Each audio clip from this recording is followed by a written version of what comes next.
go to the Kotel. Amazing. It's now possible. Good. It's good to see everybody. It's a special treat to see my father-in-law here. Welcome, which is very nice as well, even though he's not in Boreham Wood. It's a virtual world we live in now. Right. So everyone can join from all over the place. See Alex there. That's nice. A few other familiar faces, which is great. You guys have got an action-packed evening tonight. There's a lot going on, right? There's lots going on, yeah. Lots going on. There's such a lot of Torah going on at the moment all over the world, and virtual this and virtual that. It's a little bit overwhelming, actually, quite how much there is going on.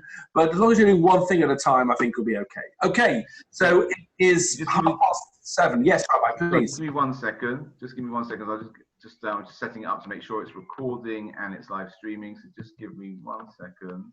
No problem. I don't mind. Obviously, if you want to go, you can go over a little bit. So these are suggested times. No problem. I'm just setting up now. Rabbi Finn's joining us as well. Good evening. Oh wow, they're flooding in now. Flooding in.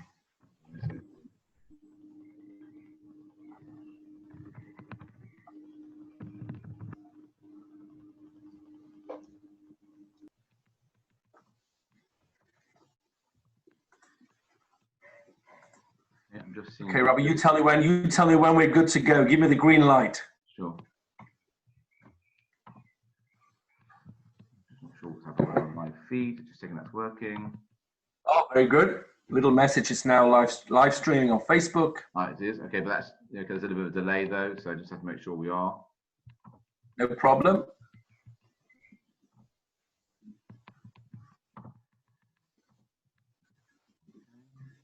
As it is. Let's just check. It's not quite there yet.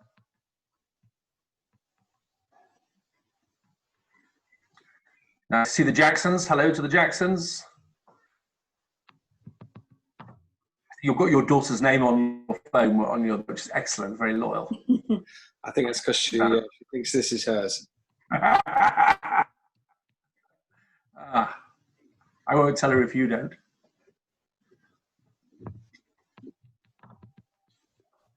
Oh, David, nice to see you.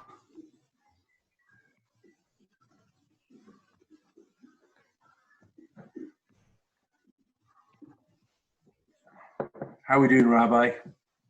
Give me 2 seconds. I only have 1 cup of tea, so once I finish this cup of tea, I have to finish this. Just making sure. So that's the limit. I think we're on Facebook. We're live. Yes, we're good. We're live. Okay, so welcome everybody. We are now fulfilling with this virtual Tikkun. Although we can't be together, we can still learn together, and we're fulfilling what it says in Pirkei Avos. Let your home be a meeting place for the sages, and we're delighted to kick off our Tikkun with the BES virtual scholar in residence, Rabbi Rabbi Manning, joining us from the Holy Land in Israel. His shir this evening is on the subject of how was the Chumash really written and why does it matter? I'm delighted to welcome Rabbi Manning, and over to you, Rabbi. Thank you very much, Rabbi Chapper. Really, it's a pleasure. Nice to see everybody here. We met last Wednesday evening as well, if I'm not wrong, and we talked a little bit about Eretz Yisrael and Mashiach. Completely different tonight. We're talking about the issue of Torah. It's the run-up to Shavuot. It's a tight time scale. I have 27 minutes. Okay, the rabbi said I could go over a little bit. It's always dangerous telling a speaker that they can go over a little bit. It could easily be 9 o'clock. And Jews, you can always just turn me off. I mean, that's the easy thing about Zoom. You can mute me and then just delete me. So you can't normally do that with a speaker. But I promise you, I will not go over maybe by a minute, but hopefully not even that. What I want to do with you in the half hour that we have today is really address something which is so obvious and yet so not obvious. It goes to the root of really what we're doing when we're saying we're receiving the Torah on Shavuot. Zman Matan Torah Seinu, the whole tachlis, the whole purpose, if you like, of this long chag this 49-day Chag. I don't know if it's probably not dark yet in England, so you didn't count the Omer yet. But we just counted 49, we're done, Baruch Hashem, there. Of course, it's the big tease because the Torah says you have to count 50. And we never actually ever get to 50. When we get to 49, we reset to the beginning next year, which is really a mashal for life. You never really achieve exactly what you're aiming for, but you have to aim anyway. But the point is, this whole long Chag between Pesach and Shavuot is surely leading up to receiving the Torah. It's like, says the Ramban, a kind of Chol HaMoed. There's a Chag at the beginning, which is Pesach. There's this Simcha period in the middle, which is the counting of the Omer. And then there's the Chag at the end there's the holiday at the end of the festival, which is the Shavuot holiday. Having said all of that, therefore, why do we say on Seder nights in the Dayenu, Ilu Karvanu Lifnei Har Sinai V'loi Natan Lanu Et HaTorah Dayenu? If we'd have just been taken to Sinai and not been given the Torah, that would have been enough. Really? What's the whole point of going to Sinai if we never got the Torah? I could imagine quite a few disappointed people when we trekked all the way there, and Moshe would say to them, actually, something changed of plan. We're not now getting the Torah at Sinai, but Dayenu, that's enough. It's good enough to be. Why is it good enough to be here? So you see here already from that statement that we sing on Seder night that coming to Sinai and receiving the Torah are not necessarily the same thing at all. It would have been worthwhile being at Sinai having not received the Torah because of the revelation, because of the meeting point, because of the experience connecting with God, the sense of emunah that we got in Moshe Rabbeinu, that he's receiving the Torah. If you like, the experience that we had at Sinai and that Moshe had are very different. And what I want to do tonight with you in the 25 minutes that we have is really make 4 points. And hopefully they'll be clear points, but they're each fundamental points, and hopefully there'll be some new ideas that come out here for all of us. First of all, I want to talk about the difference between Sinai for Moshe and Sinai for the people, okay? That's an important starting point. The second point I want to talk about is when was the Chumash communicated to the Jewish people? When did we receive the mitzvot? Was it at Sinai? Was it afterwards? And how do we chart that? That's the second point. The third point I want to talk about is when was the Chumash actually written down? And at each stage, I want to talk about why this even matters. Why do I care today? Is this a relevant point in my life? The answer is yes, we'll see why. When was the Chumash actually written down? And finally, I'd like to raise the tricky point of the last 8 verses in the Torah, which of course are after Moshe's already died. Who wrote them?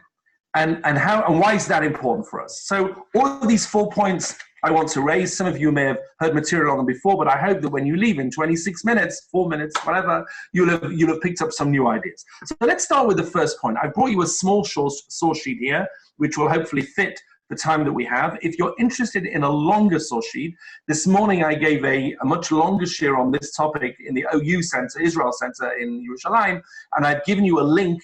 I'll show you now. In fact, what I'll do right now is I can't share it because I've not got file sharing. It doesn't matter. The rabbi, I can always send it to the rabbi, and I can share it on the screen. I just can't send it to you on the group chat. But that's not the end of the world. I'll share it on the screen, and I can always send it to Rabbi Chapper afterwards, and he can send it on. But you'll see, and I'm going to share it with you now. I've given you a link to the shir, which, let me just get you back again, because you've now disappeared on my screen. Okay, great. Hopefully you can see the screen that I've shared. Can you see the source sheet there? Yes? Is that coming up on your screen? Excellent, excellent. Rabbi Manning, you are now host. You can share if you want in the chat. Oh, okay. That looks excellent. So let's see if I can do that as well. Oh, no, I still can't share a file on the chat for some reason. It's the way it's set up. It's not a problem. I can share on the screen. Akol beseder, as they say. So I've given you a link on here for the shir that I gave this morning, which is much longer. If you want more material, you can go to that. It's on my website as well. Okay, let's talk about Moshe and the people. The first thing to understand about Sinai is that Moshe had a very different Sinai than the people did. Okay? The job of Moshe was to download that Torah at Sinai, and in his brain, he got the most maximal experience possible. Look at this. You could have pulled many sources out, but this is at Talmud Yerushalmi number 1. Rabbi Yeshua ben Levi Amar, Mikra, the Chumash, Mishnah, the Oral Law, Talmud, the Gemara, Agada, even the Midrashim, the stories. Even a question that an intelligent student would ask in the future, thousands of years in the future, before their rabbi, Kfar Ne'ema Moshe b'Sinai. All of that was included in Moshe's revelation at Sinai. Any one of you now sitting in Bournemouth and Elstree Synagogue with an intelligent question about to erupt from your mind, you're going to turn around and say, this is a chiddush. No one's ever thought of this before. I'm sorry to tell you, it was all part of the Sinai revelation to Moshe. Yesh davar sheyoma, a person might say, Re'ezeh chadashu. This is a new idea. No one ever thought this before. Meshiva chaver v'ayimela, his friend can respond to them and say, nah. It's as old as the hills. It's as old as the revelation. Now, of course, there's much more to this than meets the eye. Was Moshe given the Chumash at Har Sinai? Really? It says he was given Mikra, the oral law, the Talmud. Does that make any sense? There's so much more that we could ask on that. First of all, it doesn't make any sense that Moshe had the whole Chumash at Sinai, in which case, why did he send out the spies in Pasha Shlach Lecha? Just scroll forward to Shlach Lecha and check whether it's a good idea or a bad idea. You'll see it's a bad idea. Don't do it. Why did he hit the rock? Why did he not know the answer to this, that, or the other? Clearly, this is not taken as a literal historical, but this is an idea of Moshe's maximalist revelation. He may not have revealed many of these issues to the people. This is not all stuff that was transferred, but Moshe received it. As opposed to the people, look at this extreme opposite. This is a Hasidic source from Naftali Tzvi Horovitz of Robshitz. He says, look at what he says. Shamati mi pia admor mi Rimanov. Rav Menachem Mendel of Rimanov, who was his Rebbe, I heard from him, he says, Al Aposuk Achat Diber Elokim, that God said one. What did God say? She'efsha shelo shamanu mi pia Kodesh Baruch Hu rak ois aleph de anochi. What did the people hear at Sinai? Maybe the people heard just the sound of the letter Aleph. What is the sound of the letter Aleph? No sound. The letter Aleph has no sound at all. That's the whole point. That from the people's perspective, what they got at Sinai, apart from all of the noise and the lights was actually silence on a certain level, because a lot of was coming from them. It was the meeting. There were no words that needed to be said. It's a bit like the chuppah, The Sinai is compared to a chuppah. The marriage starts at the chuppah. But that's not the real marriage. The real marriage is in, 15 years down the line when the kids are sitting around throwing food around the table at breakfast, screaming at each other. That's the marriage. That's when it's really happening. Then, everyone's lovey-dovey under the chuppah, very nice. There's no marriage without that.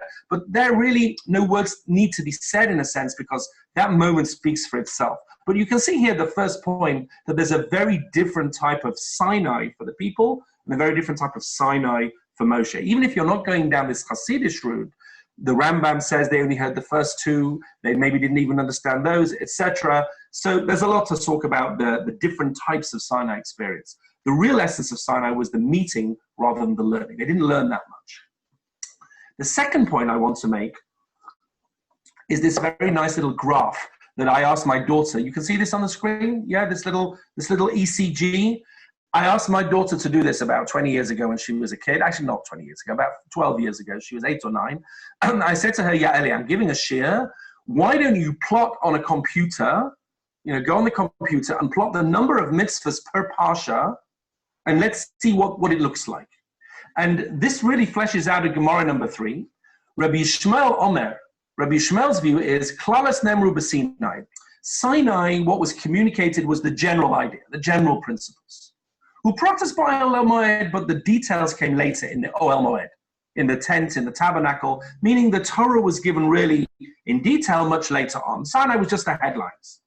Rabbi Akiva Omer, Rabbi Akiva's position is the one that pretty much everyone follows. Rashi, the beginning of Bahar, the Maharal, many others, says no.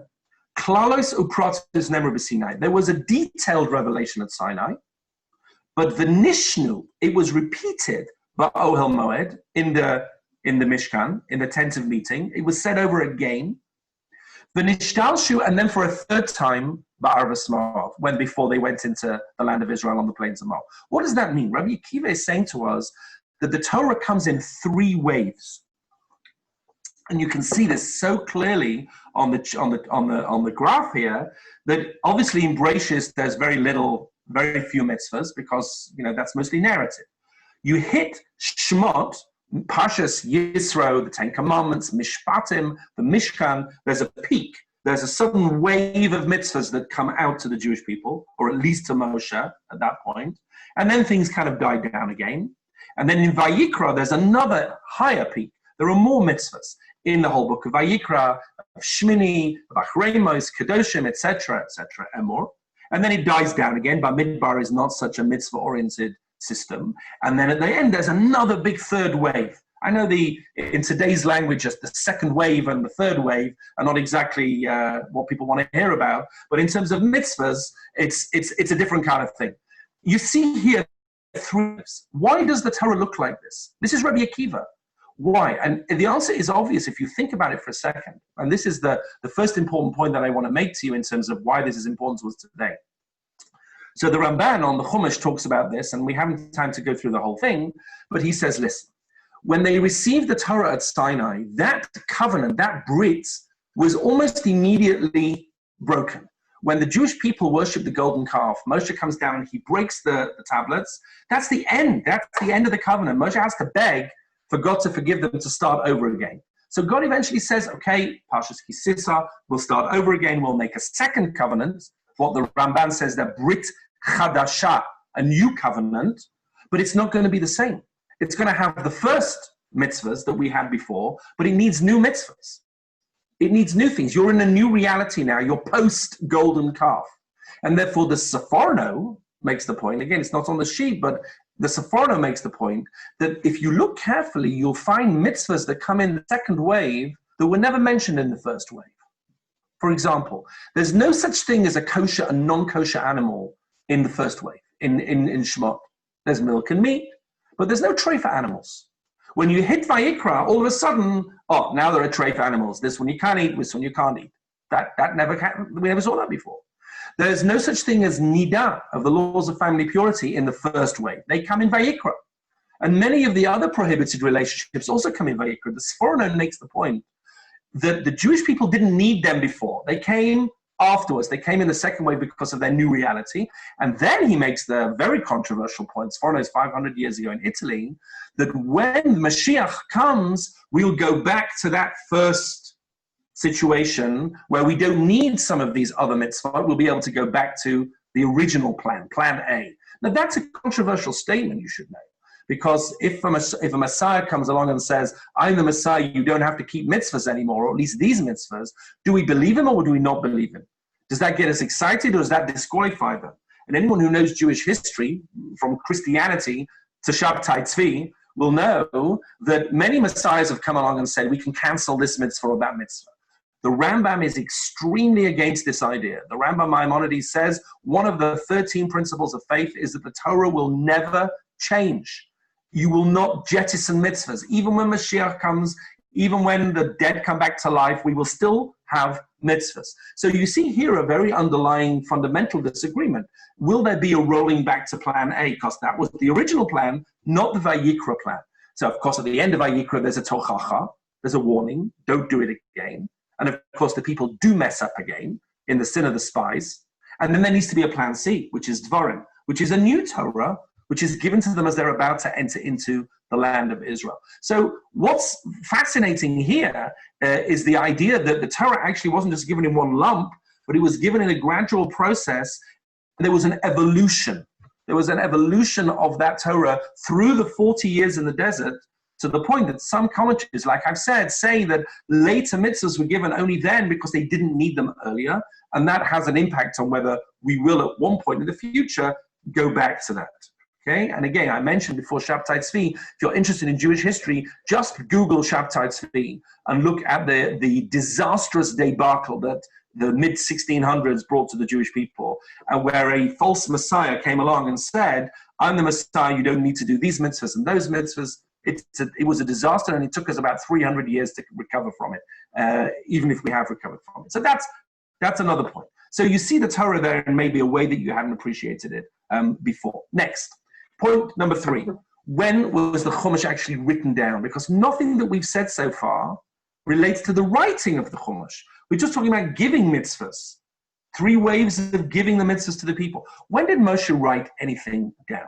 So if you look here, I'll share the sheet with you again. The actual writing of the Torah takes place in a few different ways. I hope you can see the sheet now. There are a few small things written down along the way. The battle with Amalek, God says, write that down. The Ten Commandments, obviously, written down. Something called Sefer HaBrit, which Moses writes down and reads out to the people at the giving of the Torah. Now, there are lots of opinions as to what that is. Is it the book of Bereshit? Is it the mitzvahs he got at Sinai? But that's obviously written down. Later on, the chronicles of the journeys. Look at the end of Bamidbar. When the Jewish people have to travel through the desert, it says Moshe was told to write down where they'd been, like a chronicle. But all of these are very small things. Nowhere else in the Torah does it say that Moshe wrote down a large amount until the very end. Look here in number 4. At the very end of Dvarim, Moshe is finally told, Vayichtav Moshe et ha-Torah hazot. He wrote down this Torah, Vayitna el ha-Kohanim. He gave it to the priests, Bnei Levi, Hanosin et Aaron Brit Hashem, who carried the Ark of the Covenant, Ve'al kol ziknei Yisrael. Va'atas, God says to him, Kitfu lachem et hashira hazot. Write down. Now you have permission to write down this song. Now, the song could be the song of Ha'azinu, but many Meforshim say it's the whole Torah. V'limda et Bnei Yisrael. Teach it, Bnei Israel, teach it to the Jewish people, Sima B'fiem, get them to remember it, etc. And it says then, when Moshe had finished writing the Torah, al ha-sefer, on the book, on the parchment, ad tumam, until the very end. Come back to that in a minute. Then he said to the Levim, right, take this Torah, put it somewhere safe. This is your master copy. He wrote other copies. It says he wrote a copy for each of the tribes. And now they had a Sefer Torah. So if anyone wants to ask you, when was the Sefer Torah written? Many people have this idea that Moshe Rabbeinu, if you like, descended from Mount Sinai with a Sefer Torah tucked under his arm. That's not true. It doesn't say that anywhere. It says that the Torah was written at the end of his life. Now, yes, maybe he had a vision, a nevuah, a prophecy of this maximal vision we saw at the beginning. But that's not what he gave to the Jewish people straight. He gave them a Sefer Torah at the end. Okay. To the point that the Gemara, when it discusses this is an important point, number 5 here, says the Gemara, Abu Rabbi Yochanan Mishum Rabbi Banal, this is Gemara in Gittin, Torah Megillah Nitna. There are 2 views here. The first view is that the Torah was given in Megillot. What does Megillot mean? Little scrolls. Moshe, Rashi says that Moshe wrote down each scroll as he was given in installments, put it in a drawer, and then at the end, put it all together. A bit like a scribe will write a Sefer Torah together. A scribe can write each bit of the Sefer Torah separately, and at the end, when they put it all together, they tie it together with sinews. Now you have a Sefer Torah. That's the first opinion. Megillah. Reb Shimon ben Lakish, Reish Lakish says no. Torah chatuman nitna. The Torah was given in one sealed unit. Says Rashi there, at the end. It was all written at the end. Before then, it was still oral. It was still flexible. It was uncodified. But at the end, it was written down. Now, why do I care? This is an interesting Gemara. Look, what difference does it make to me whether the Torah was given in installments and written down and then put together at the end, or whether it was given all at the end? And I'll tell you why it makes a massive difference. It makes a difference because how do you read the Torah? Is it like a diary where you have an entry, like in February? So if you're reading somebody's diary and you read their February the 10th entry, and they say, today I went to the shops and whatever it was, the February the 10th entry does not know the October the 15th entry, obviously, because one was written in February, it can't possibly know what happened in October. But if you understand a book, for example, a book which was written all in one go, which starts at the end, and then has flashbacks back and forwards in different directions, of course, if it's written all in one go, of course, every single bit of it knows what happens in every other part of it. So if you, for example, have a book which was written by an author that already knew the whole book in their mind and they wrote it, they can begin at the end. A diary cannot begin at the end. A diary has to begin at the beginning. And therefore, if you go with the opinion, which most of the Meforshim go with, the Ramban, many others, that the Torah was written only at the end, which is really what it sounds like from the Torah itself, then that means that every single bit of the Torah before that knows what happens later. So if you read a verse in the book of Shemot, you have to assume that that verse already knows what happens in the book of Bamidbar and the book of Dvarim. Why? Because it's all written in one go. And I'll prove it to you. There is a verse in Bashalach, Bashalach is when they first leave Egypt, right? And they get the man in the desert.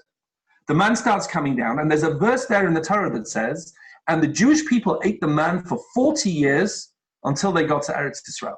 Now, if you're paying attention when you hear that verse, you should immediately jump up from your seat and scream out loud, what? 40 years? Who's talking about 40 years? We're in the book of Shemot. No one ever heard of 40 years. They're not meant to be 40 years in the desert. That only happens in Shlach Lecha. Why is the Torah talking about 40 years? And the answer is obvious. Because the Torah is written at the end. The Torah cross-refers to itself. There are structures, inner structures, chiastic structures, literary structures.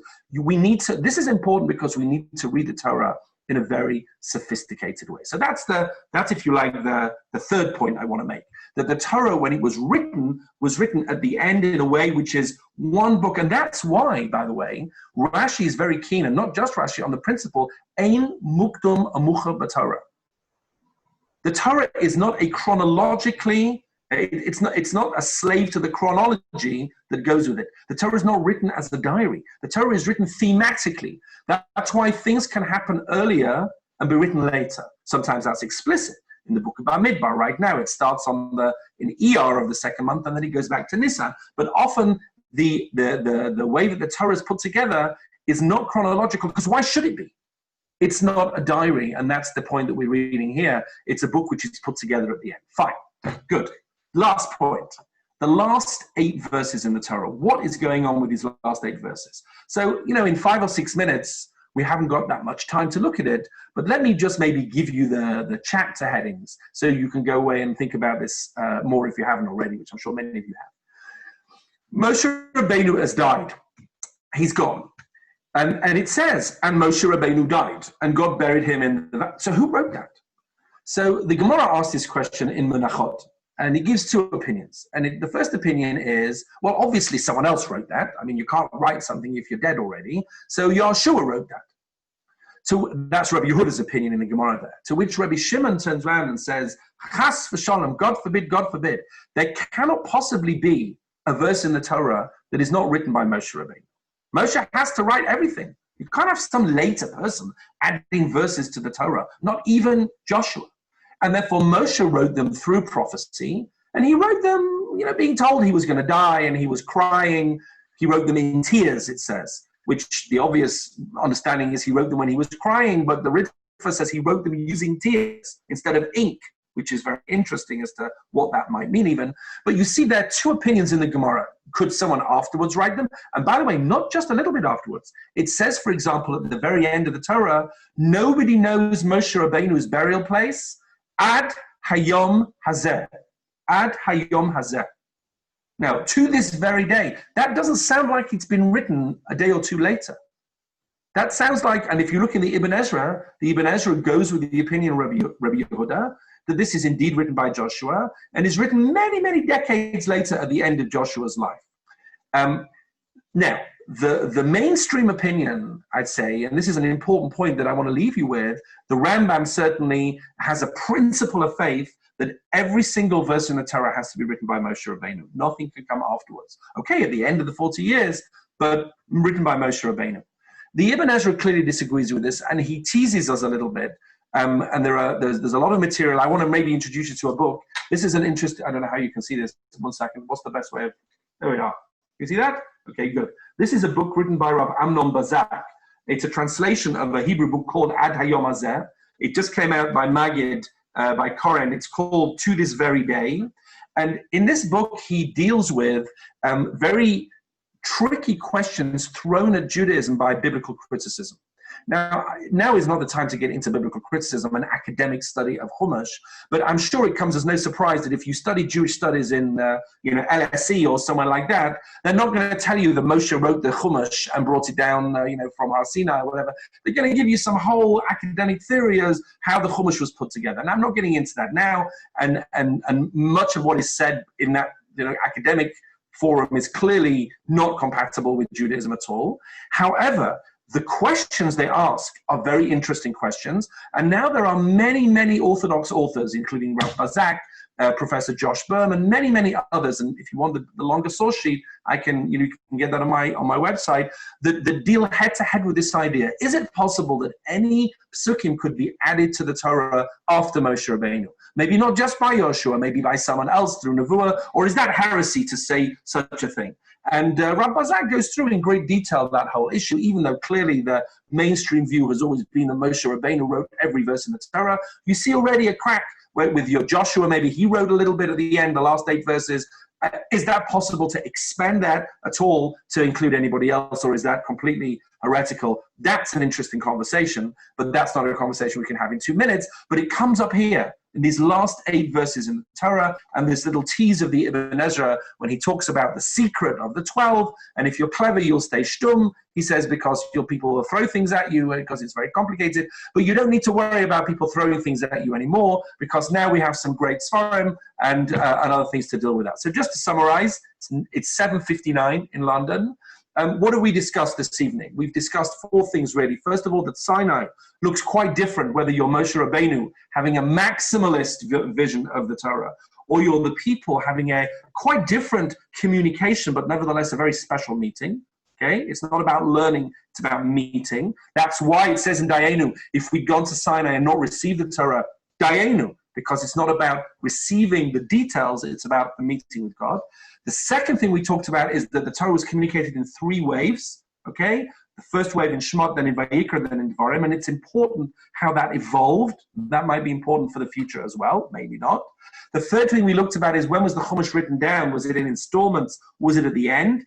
And if at the end, as most people say, that means you read the Chumash as a one unit, and it can cross-refer with itself, okay, even from the end to the beginning or the beginning to the end. And the last thing we looked at with these last 8 psukim, is it possible that somebody after Moshe Rabbeinu can add in, through prophecy, verses into the Torah, or is that just unacceptable as a Jewish perspective? Lots and lots to talk about there, okay? That's all we can do in half an hour. But if anyone wants to follow up with anything else on that, then please be in touch with me. There's stuff on my website. There's longer, discussions of this that we can have. This is something that interests me. If it interests you, then I'm happy to continue the learning with you. Rabbi Chapper, thank you very, very much for inviting me to be with this group. I should have been with you in person. I'm sorry. I should have been on a plane right now heading to Boreham Wood. That was the plan. But you know what it says? Mensch trach und Gott lach. You can plan all you like. Please God, that will happen next year. But in the meantime, we can at least be together on Zoom. Thank you, Rabbi. Rabbi Manning, thank you so much for that fascinating examination of how the Chumash was written. And as you said, it would have been lovely to have you here in person, but this is at least second best to be able to share Torah with you via Zoom. And we look forward to hearing further sharing from you in the coming weeks and months ahead. We wish you a Chag Sameach to you and your family. Keep safe and well. All the best. I'm going to leave the meeting, but hopefully it won't end. The night is yet young for you anyway. So, Laila Tov to everybody. Yeah, thank you so much. I'm delighted now to hand over to Rabbi Finn for some Shavuot short. Rabbi Finn, over to you.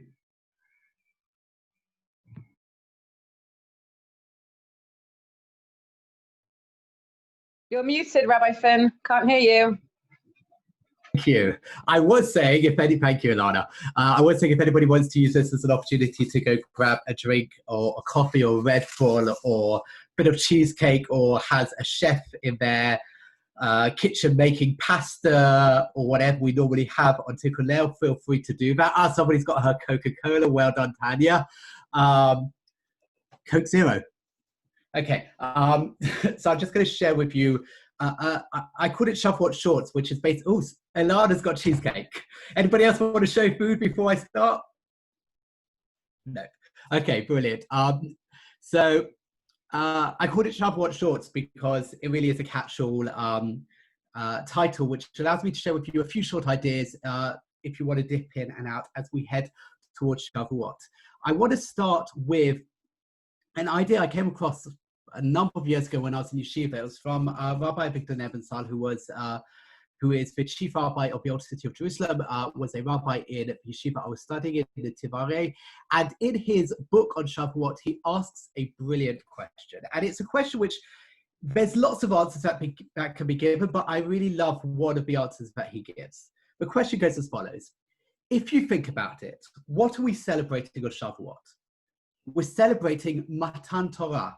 the giving of the Torah, revelation, the greatest event to happen to us as a people.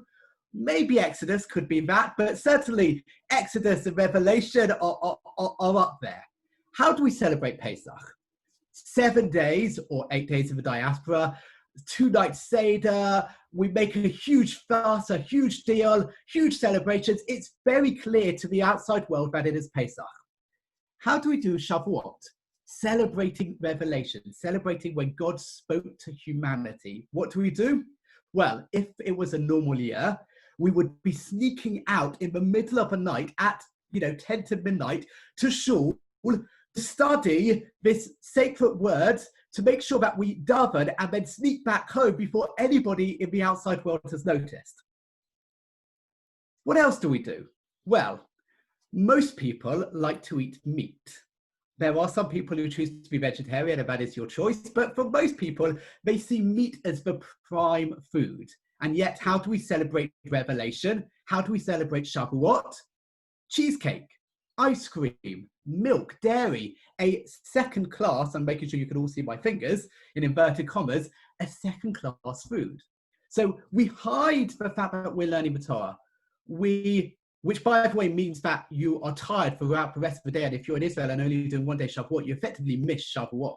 We eat milky foods. And then the festival, which is all about revelation, if you look inside the Torah, there's no mention whatsoever that Shavuot is a celebration of revelation. Shavuot is a celebration of Zaman Matan Torahenu. Now, each of those individual questions, I can give you different answers. But Rav Nebenzahl brings it together in a way that I had never really thought about. And he says as follows: did it really work out for the Jewish people? If we're honest, did it really go well? Not so sure. What happened 40 days later? Golden calf. Jewish people who'd heard God's voice and said there should be no other God after me start dancing around this golden inanimate object, which this is of the God who took us out of Egypt. It didn't go so great. But the second time, when we get the second luchot, the second set of commandments, which happens on Yom Kippur, is an amazing day, the Day of Atonement, the day when God forgave us. But Shavuot didn't work out so well. And Shavuot is a time when we as a people might be thinking, we're great, we're amazing, God gave us the Torah, we are special, we are better than everybody else. And we need that little bit of a reality check or reminder that actually we're good, but to be great, we actually need to listen to the words of the Torah.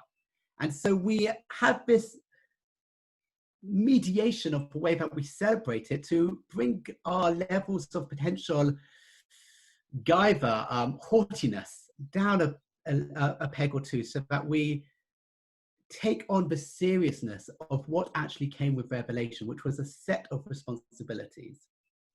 And based on this, I want to suggest another idea, which is that actually Shavuot is not the end. Even though we have been counting up towards it as a goal, as an endpoint, actually Shavuot is the beginning.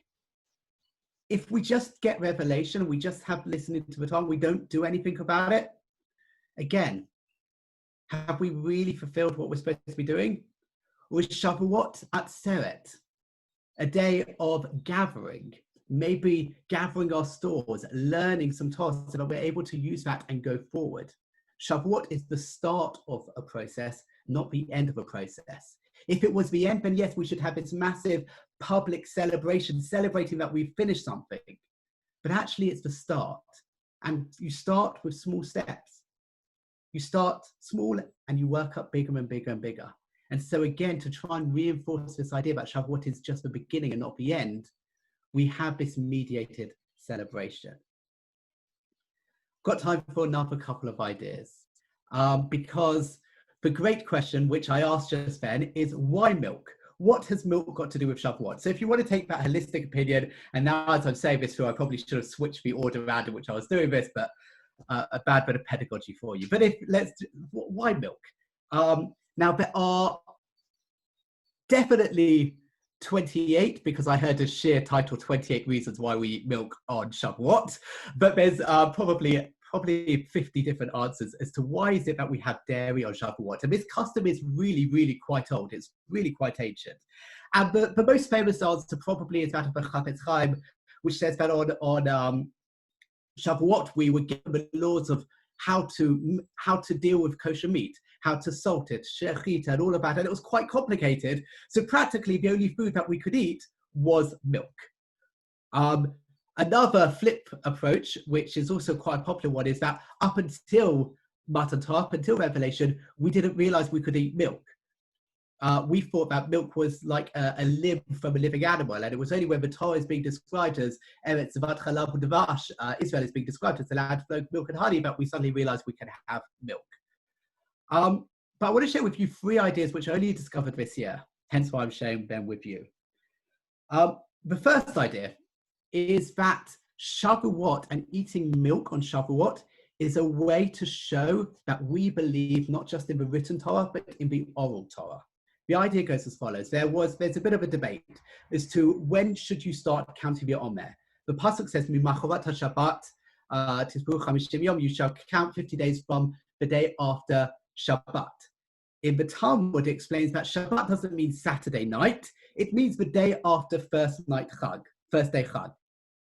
That is the orthodox approach, the approach championed by the Purushim and the Pharisees. There's another group called the Tzedukim, the Sadducees, who said that actually no, Mimachorat haShabbat, literally that's what it means, after the Saturday, which means that every year Shavuot would appear on a Saturday, on a Shabbat. Milky foods spoil if they're not completely fresh. And so a way to show that you're always going to have Shabbat, that Shavuot won't always fall on a Shabbos, is that you have milky foods, was the suggestion to show that you are taking the oral Torah approach. A second idea, you can take these or leave these. A second idea, this one's even more strenuous probably, was that the 66th negative commandment in the Torah is Lot of Asher Gedi B'Chalei B'Mod, do not eat and mix meat and milk.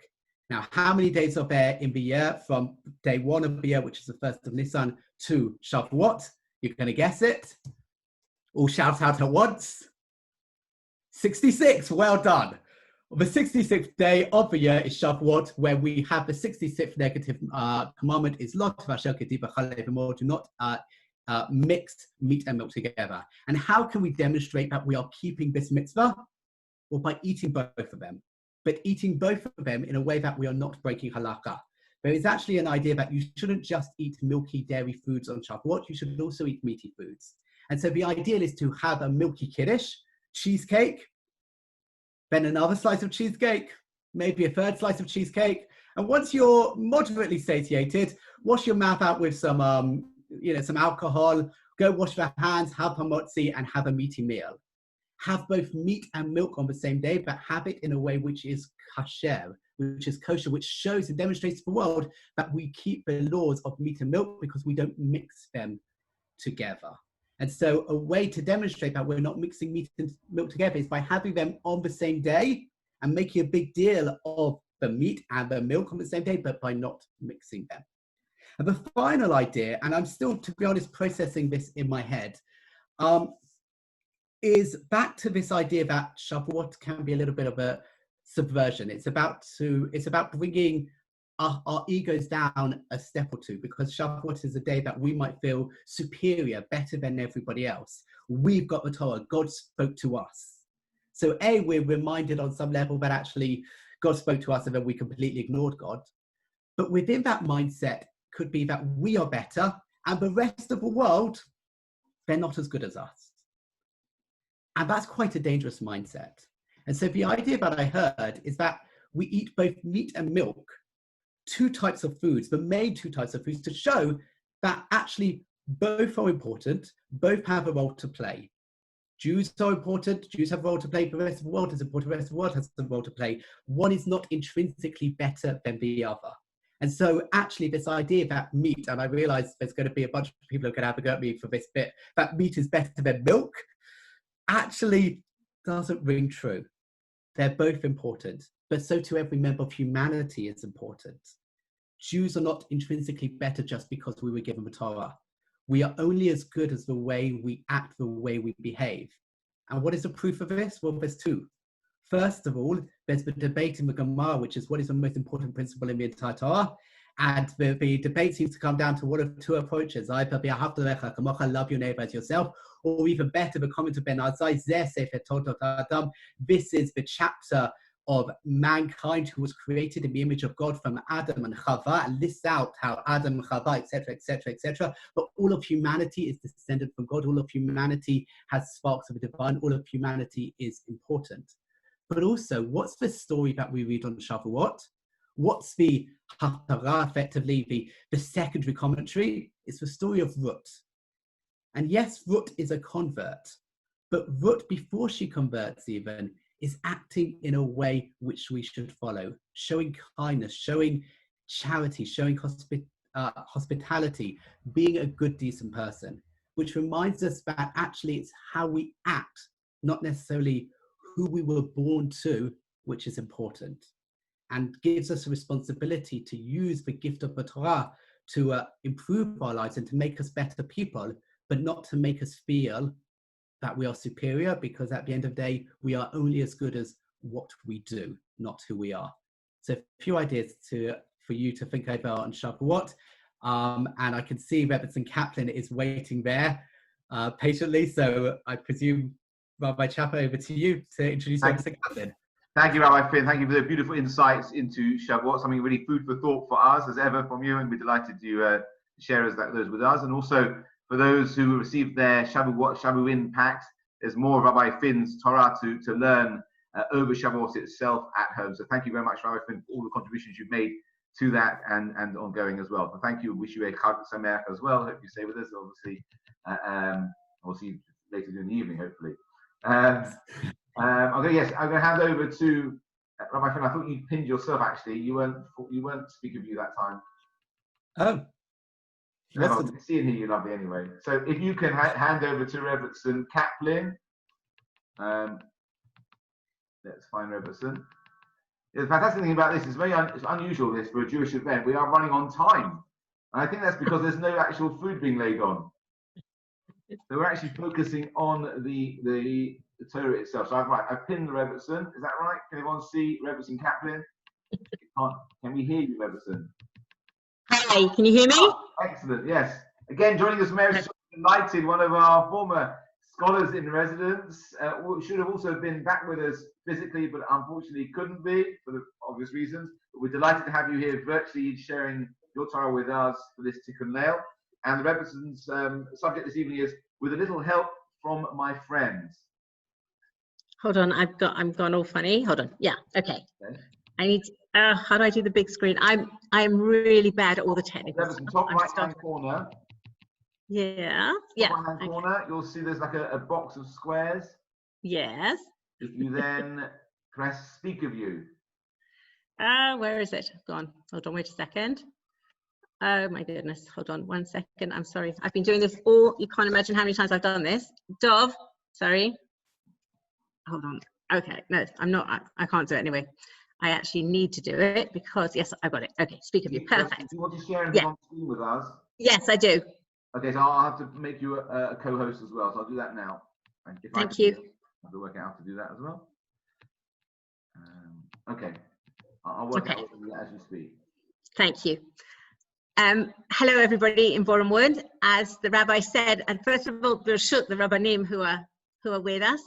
As the rabbi said, last year we were with you, and remembering fondly being visitors in your community. And now I have the pleasure of having you back in my home here in Israel. We live in a place called Tekoa, and in fact, when we look out on our balcony, it's dark now, but if you look out on our balcony, you can see Harei Moab. You can see the mountains of Moab, and you can actually see part of the desert and imagine where Nomi and Ruth walked along. Now, as Rabbi Manning said at the beginning, he basically helped me along. He talked about Sfirat HaOmer as being a connection between Pesach and Shavuot, the connection between the two. And hold on, why can't I see myself now on big? I don't understand what is going on here. Sorry. Speak of you. Okay. I can still see Rabbi Chapper on big. I can't see myself on big, but that's fine. He mentioned it, as I said, he mentioned it being between Chol, between Pesach and between Shavuot. And one of the things we talk about as Sfirat HaOmer is a matter of us taking accountability for ourselves. There are lots of Hasidic ideas around what we should, Kabbalistic ideas, Hasidic ideas of what we should be doing during Sfirat HaOmer. And one of them is looking at our midot, looking at our measurements, looking at trying to understand who we are as people. Prior to receiving the Torah, we of course remember the story of Rabbi Akiva's pupils and their conduct and how we should now be improving our conduct to ensure that we become better people before we receive the Torah. One of the sayings that's quite a famous saying is Derech Eretz Kadma LeTorah. Some people presume that it's from the Mishnah, from the Gemara. It's actually a midrash. It's quite a late midrash. It's from Yalkut Shimoni, and it's a midrash that's talked about in Sefer Bereshit. And the idea of what is Derech Eretz Kadma LeTorah? What are we talking about? What is this idea of, when we say nowadays Derech Eretz, we're usually talking about good manners and good behavior, but Derech Eretz is the way of the land. And Kadma LeTorah, what does that mean? So there's all different opinions. One of the things I think in the context of what we're talking about now, as I said, midot, is looking around the land and trying to understand what is the way of the land at the moment before we can enter into our covenant with Hashem and understand who we are as people. Which means for me and for all of you is looking around and knowing that the pandemic is going on beyond our homes, with some people unfortunately within their homes. And one of the words that we've been hearing a lot about, or that we've been hearing again and again, is this word isolation, being in isolation. And when I hear this word and I look at it, first of all, in Hebrew, the word is bidud. And the same it straight away rings for anybody who knows Tanakh. So when we think of Megillat Echa, so we know that Yerushalayim was badad, was alone, and we know that has really bad, like really sad connotations. This loneliness, this being in a place all by yourself. So what is with this isolation? I started trying to understand and think, hold on a second, what is the Jewish or the Torah perspective on our relationships with others? So we all know about how the mitzvot ben adam lechavero and how we should be behaving, but I wanted to look at it from a place of companionship, from friendship. What does the Torah have to say about friendship? And the reason we take it for granted. I think if I was to ask each and every one of you, which I'm not going to do now, what is a friend? I presume we'd come up with a mixture of ideas of what is a friend. And I asked 3 little granddaughters of mine, what is friends for them? The 4-year-old said, somebody to play with. The 7-year-old said, somebody to spend my time with. And the 11-year-old said, somebody I tell my secrets to. And we see that the whole idea of what is friendship evolves. And I want to, together with you, go on a little bit of a journey, trying to see where does friendship come up with. We're going to be looking more in Ktuvim than we are in the Torah, though we will look at some things in the Torah. And now I need to, how do I do this? Hold on, I'm going to speak of you. But I keep saying you, Rabbi Chapper. I can't see me, and I can't do my share screen. Hold on. Am I now a host, Rabbi Chapper? Yes, you are. I am. So why can't I share my document?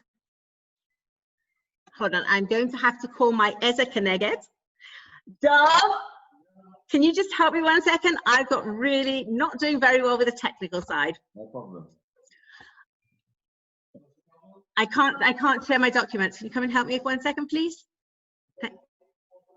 Yes. Hold on a second. There we go. Hold on. I think I've managed to do it. Just where is it? Dov, please. Dov. Hold on 1 second. I'm turning off the video for 2 seconds. Where is it? Okay. So sorry, apologies. This is me not knowing how to do the technical thing. This is one of the things I've promised myself I'm going to learn how to do properly, but I'm not doing very well on it. So apologies for that. 1 second, we will be with you. Open. We're pressing open at the moment and it's not working. Hold on. Yes, it is. Okay, and I'm going to go back to this video 1 second. And I'm going to, well, no, they can't because I've stopped the video. I'm going to have to, where's the thing with the video, please? Sorry. Hold on, everybody. Okay. That video. Perfect. Can you all see this, the document that I've shared? Now I can't see you. Rabbi Chapper, can you just let me hear your voice? Can you see the document? Everybody? Yes. Perfect. Yes. Thanks. Perfect, thank you. So the first place we have to look at to try and understand what we're talking about relations and coming together and people connecting is right at the very, very beginning of Bereshit. And we know there, first of all, almost all of Bereshit till now has been talking about Tov and afilu Tov me'od, good and even very good. And here we have the two words together, Lo Tov. We're going to have Lo Tov twice in the whole of Torah. Not good. It doesn't say bad, it doesn't say ra, but it does say Lo Tov. And what are we told, Lo Tov? Lo Tov heyot adam levado. It is not good for man to be by themselves. Now, straight away, we go on a tangent and we know that we're talking, of course, with Adam, we're talking about who's going to be the lady at his side, and we're talking about Chava. But actually, the commentators say that this Lo Tov heyot adam levado is a much wider context. It's not only talking about a partner per se. It's the fact that we as people need other people around us.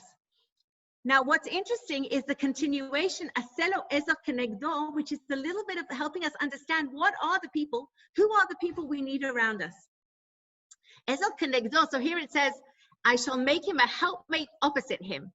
And Ezer is to help, and Keneged is almost contrary to that. The way I like to explain it is a little bit like an arch. When an archway, for an archway to stand, you have the two bases almost doing contra, almost coming against each other to enable the thing to stand. And what are we talking about here predominantly? That nobody should have a yes man in their lives. Somebody who just says yes to you or just doesn't correct you or doesn't help you become the person you need to be is not the person you need in your life. And therefore, it's not good to be by yourself, but the person you need to have in your life is somebody who can give you constructive criticism, somebody who can help you become the better person. As I said, and we're going to look at the second source, Lo Tov comes up again, and it comes up actually just before what we're going to be reading on Shavuot. On Shavuot, we're going to be reading from Parashat Yitro in Sefer Shmot, and we're going to be reading from chapter 19. This is chapter 17, and we know what happens in chapter 17.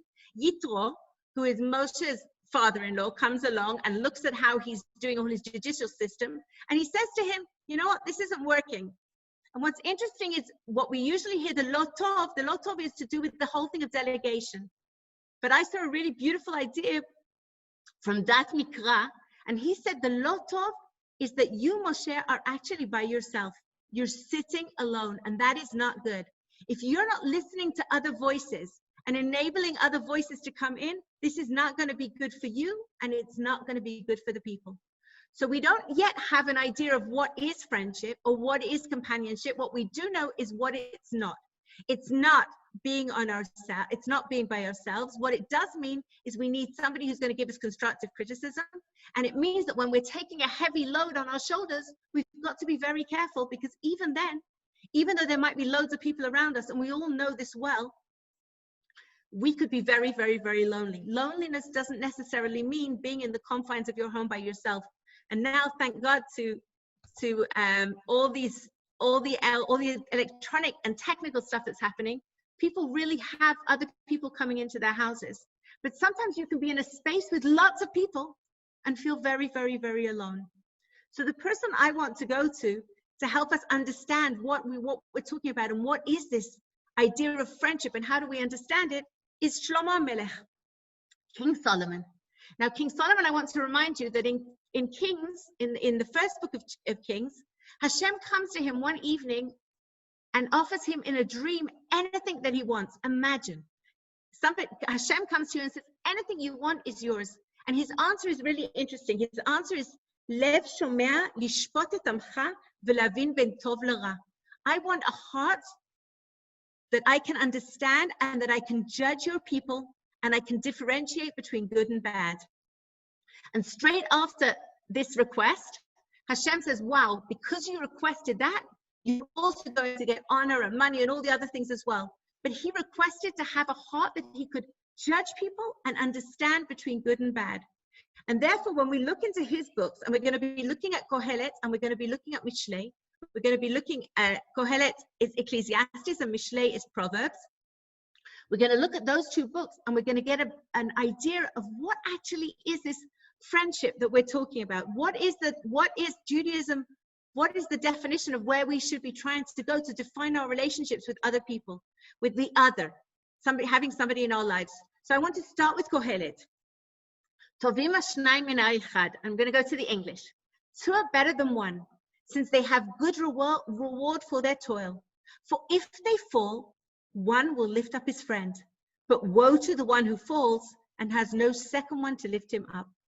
So first of all, we're talking about good reward. And the question is, what is this good reward that we're getting? So we obviously understand that if the toil is some sort of work and two people do it together, it's going to be done quicker, and possibly as a result of it, they're going to be happy. But actually, if you're toiling two people together, you're also going to be splitting benefits or whatever you're going to be getting as a result of it. If you're being paid and two people are being paid, possibly it's better to have one.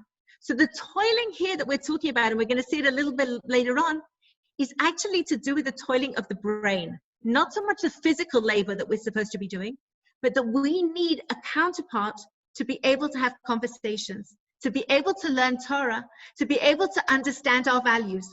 If we just use ourselves as our compass and we don't have the other, then actually in the end, we're not really going to understand what we should be doing. A part of being a good friend is that person who is trustworthy and start in front of you, who you can discuss values, who you can discuss the way of life and discuss which direction you should be going. And they will help you put you on that way.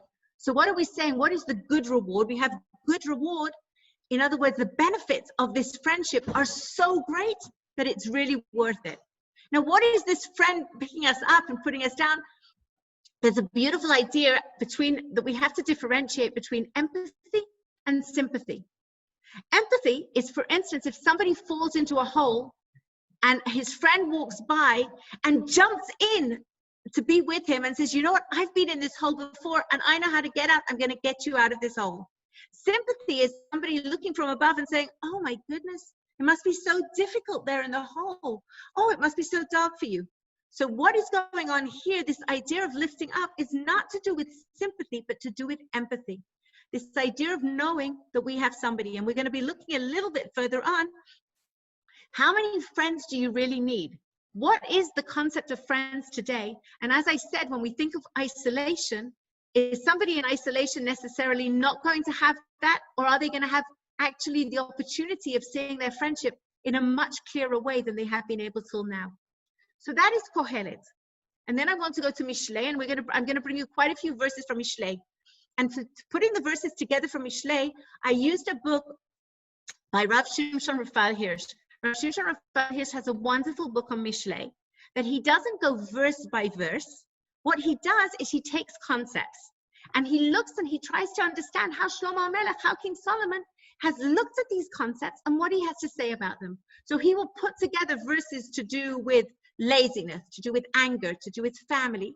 And he's also related to this idea of friendship. And what is friendship and what does King Solomon have to say about it? So here we are. We're now in chapter 27 of Mishlei, and we're looking at verse 17 and verse 19. Some of these verses, actually, we still use them today in modern Hebrew as ways of explaining, as sort of sayings, magnets on the fridge. So the second one, the one in Yud Tet, is actually quite a famous saying. The first one less so. But what is it saying to us? Iron sharpens iron, and a man sharpens the countenance of his friend. What is iron sharpens iron? So if you have a knife that you need to sharpen, obviously the best way to do it, and you don't have a stone, but you have another knife, you can sharpen a knife on a knife. And as you sharpen the knife on the knife, that knife is going to get, as we said, sharper. This actual verse is also found in the Talmud. It's quoted in the Talmud when it talks again about Talmidei Chachamim, about this idea of studying together and how each one of us has an obligation to sharpen the minds of our friends. What's interesting here is when we see this, the idea of pnei re'ehu, we have here the word re'ah. Now, I didn't mention before, but actually when we think in Hebrew of the word friends, and I was trying to work out, I'm not sure in English how many ways there are of saying the word friends, but in Hebrew you have quite a few ways of saying friends. One of them is chaver, which is probably the one that we most associate with, and it's from the same root as chibur, to connect to somebody, and that makes sense. So we're connecting together. We have amit. Amit is with the same, it comes from the shorish, it comes from the root when we're talking about im, when we're ayin mem, when we're with something or somebody. So that's an amit. We have re'ah, and re'ah is the one that's probably very famous because we sing it in the Sheva Brachot, in Masechet Ketubot, where the Sheva Brachot are mentioned. It talks there again about achva, ve'ahava, ve'shalom, ve're'ut. We have re'ut also in Shir HaShirim, Rayati, the idea there, and often there it's talked about a relationship, yes, between a male and a female, but it's still, even in modern day Hebrew, it's used as a friend, not necessarily a partner. And the last one I want to relate to is Yedid. Yedid is Yud Dalet, Yud Dalet. And if you take the Yud and the Dalet and you separate the two of them, what is Yud Dalet? Yad, and which is a hand. Yud Dalet and Yud Dalet, a hand and a hand. The two hands are together, again, a symbol of friendship. So in Kohelet, we see that Shlomo Melech used the word chaver, and here, now in Mishlei, he's using re'ah. They're all interchangeable for different reasons at different times. So we have here, ve'ish yachat pnei re'ehu. The whole thing of the face, the understanding that when we're sharpening, we're coming together, the faces are coming together, and we are able to do what we need to do and be the better, as I said, the better version of ourselves. The next one is interesting. K'mayim hapanim lepanim, ken lev ha'adam le'adam. As the water faces answers to face, so is the heart of man to man. When we look in water, we see a reflection of ourselves. If the water is clear, then we have clarity. And not only do we see a reflection of ourselves, we see all our flaws, our wrinkles, we see all the parts of our face that possibly we might not want to see, but we see it all there. If the waters are murky, then no matter how hard, we can't see what's going on. Now, Shlomo HaMelech, when he wants to talk about understanding, he uses the word lev. He uses the word in Mishlei Sechel a lot, but lev is about the inner understanding, usually the more emotional part of what's going on here. So is the heart of man to man. When we have a true friend, when you have somebody who, as I said, is an ezel keneged, at that moment, they are able to show you who you really are in a beautiful way, and also possibly sometimes in a way that might be slightly difficult to palate at that time. But if you trust the person in front of you, and friendship is a lot to do with trust, then you know that that person is saying it for the better good of yourself. You look into that, you will into water. Your heart and your heart connects, and that is part of friendship as well. In Masechet Ta'anit, in the Gemara in Ta'anit, we have a very interesting phrase that also you may well have heard because it's used quite a lot in different ways, and that is chavruta or mituta, either companionship or death. Now, prior to this saying in the Gemara, we have a story about Choni.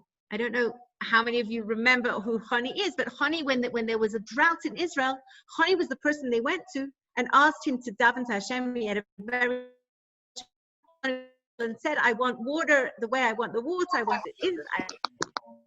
Hello, and so that is Choni. But what happens to Choni a little bit later on? Choni goes to sleep for 70 years under a carob tree. He goes to sleep, and when he wakes up after 70 years, there's a whole story of what happens, but eventually he ends up in a Beit Midrash. He ends up in a study hall.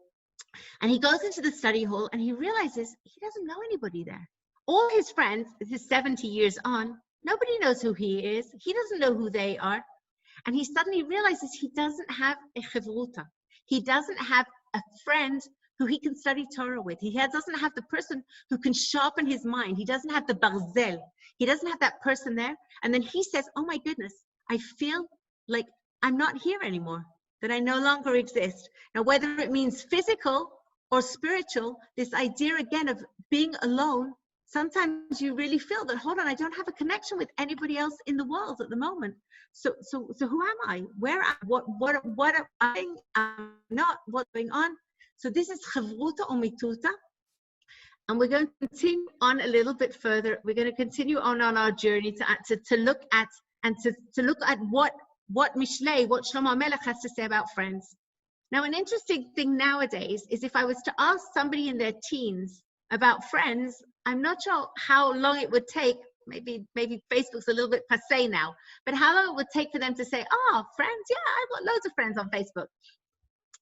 What is the way that Facebook has taken that word and used it in a very strange way enables a lot of people to think, hold on, I actually have a lot of friends. I have thousands of friends, in fact. So here we have Shlomo Melech saying, hold on. Many people call upon a man who promises them kindness. In other words, sometimes if we want to, we can bribe our way to have friends. If we are the popular one doing whatever it is, then people will want to be friends with us. But is that really friendship? And then he goes on to say, but who can find a trustworthy man? And Rav Steinsaltz has a very interesting essay about friendship. And in that essay, he brings a story that answers this exact question.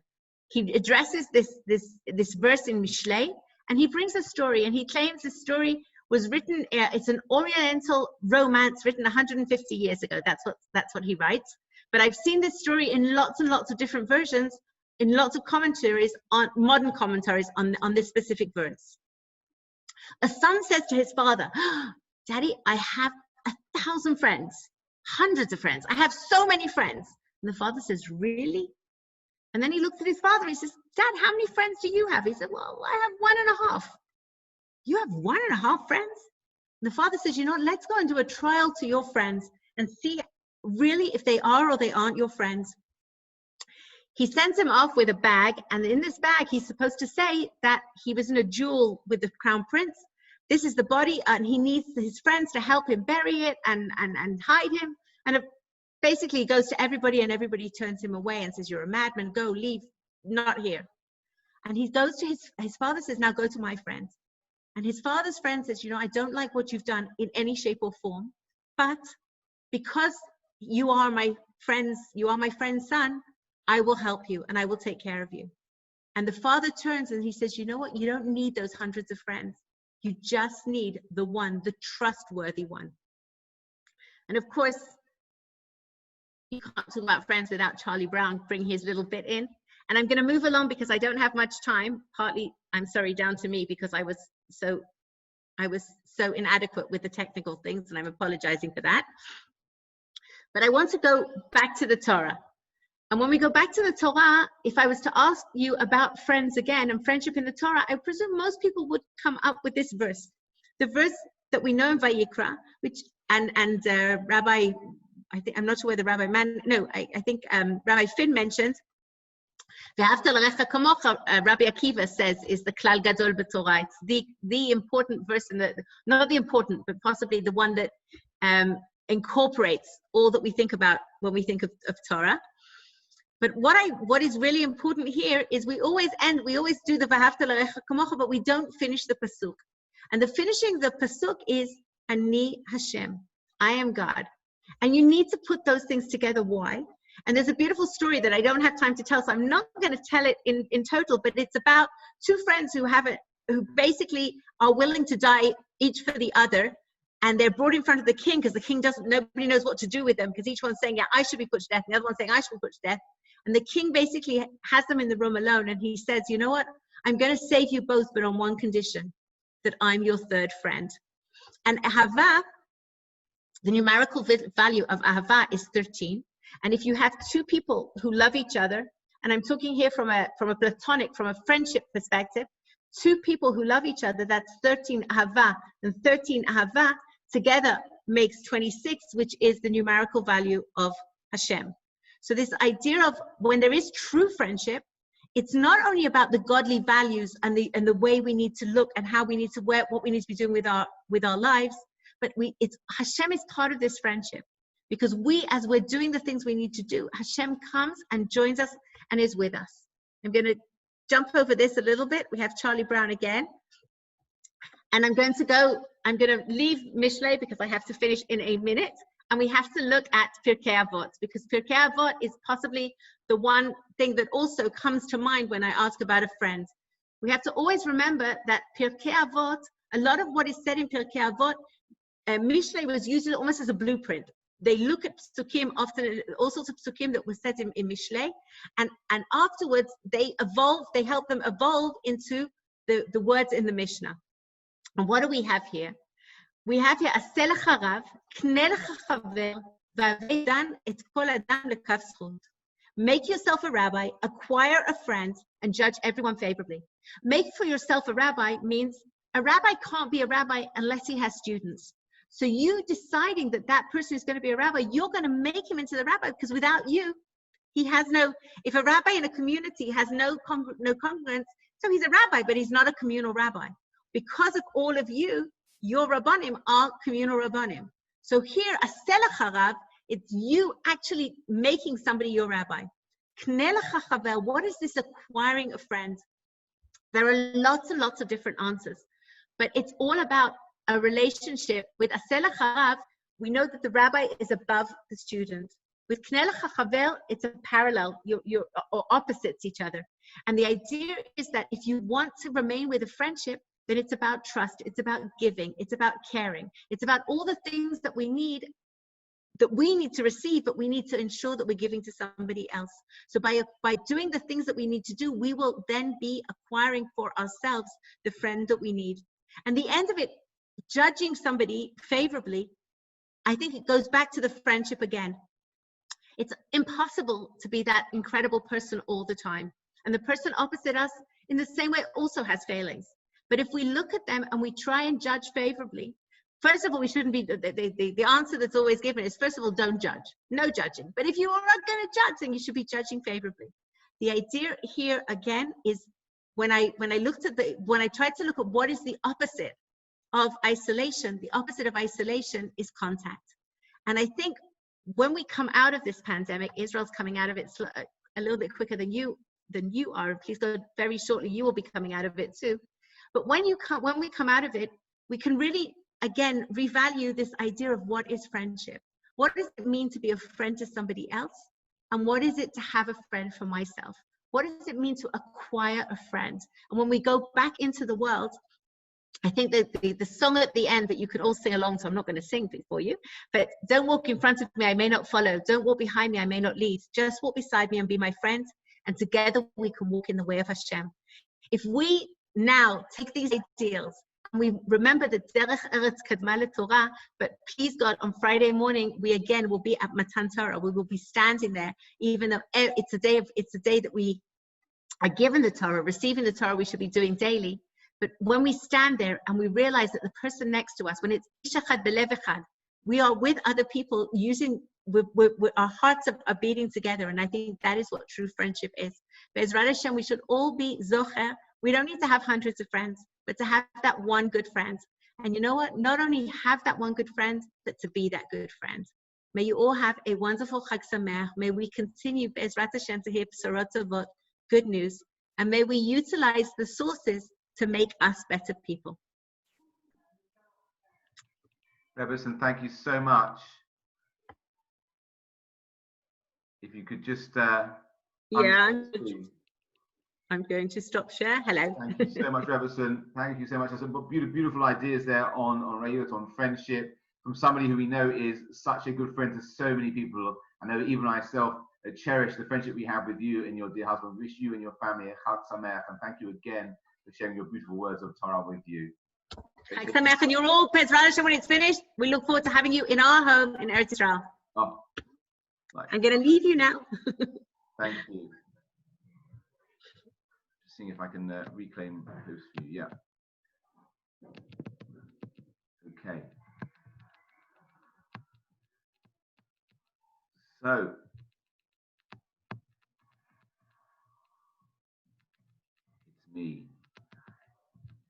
It's me. Can everybody see and hear me? Rabbi, can you put me back as, can you... Do you want me to introduce you? No, just pin me. Just make me speak of you. Yeah, you are on mine. Oh, I am. Okay, fine. I can't do it to myself. That's weird.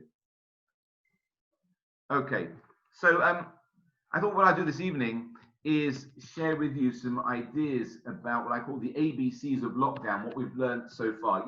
We know Shavuot is Zman Matan Torah Seinu. It is the time when we received our Torah. And what is Torah? What does the word Torah mean? Torah means it's from the root hora'ah, meaning teaching or learning.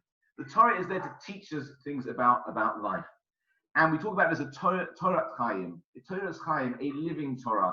The Torah is something which is constantly teaching us. It's something we can always learn from it. And therefore, even in new situations, there's always something that we can, if we look at the Torah, there's always insights and inspiration and comfort that we can take from the Torah to relate to the situation we're living in. So I want to look at three things, the ABCs of lockdown, and see the Torah perspective on the situation that we find ourselves in. So the A of the ABCs, I'm going to suggest, is that we've learned from lockdown is the importance of knowing how, of being able to adapt. There's a sentence attributed to Darwin who said, it's not the strongest or most intelligent who will survive, but those who can best manage change. Now, what is it about Judaism that has allowed our ancestors to keep going through centuries of uncertainty, never knowing when the next expulsion or persecution would happen, or whether the friends of today will become the enemies of tomorrow? What is it about the faith that gives us a people the courage to manage change? You think about it, we are the people who've had to face so many changes through our own history. So I think there are three things. The first thing is, we've never lost our sense of identity, of who we were and why.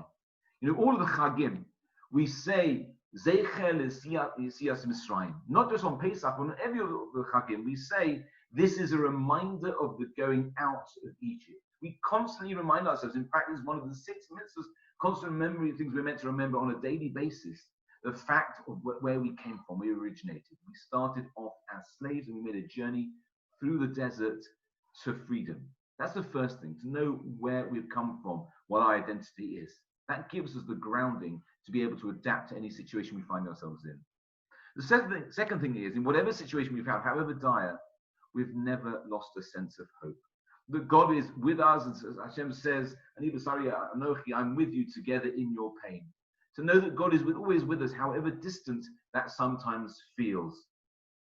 And to know that, as we, to know that the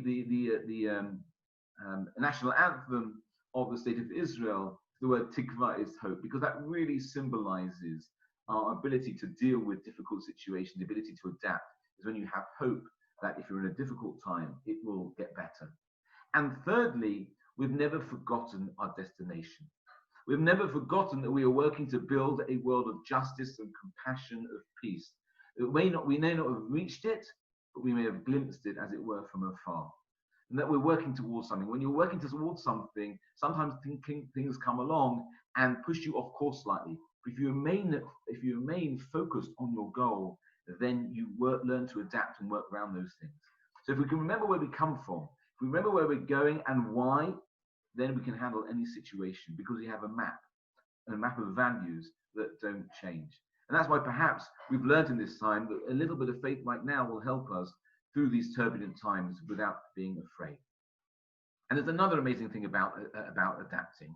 Because if you think about it, if you think back to Parshas Truma, that describes the construction of the Mishkan, the first collective house of prayer, of worship in the history of the Jewish people.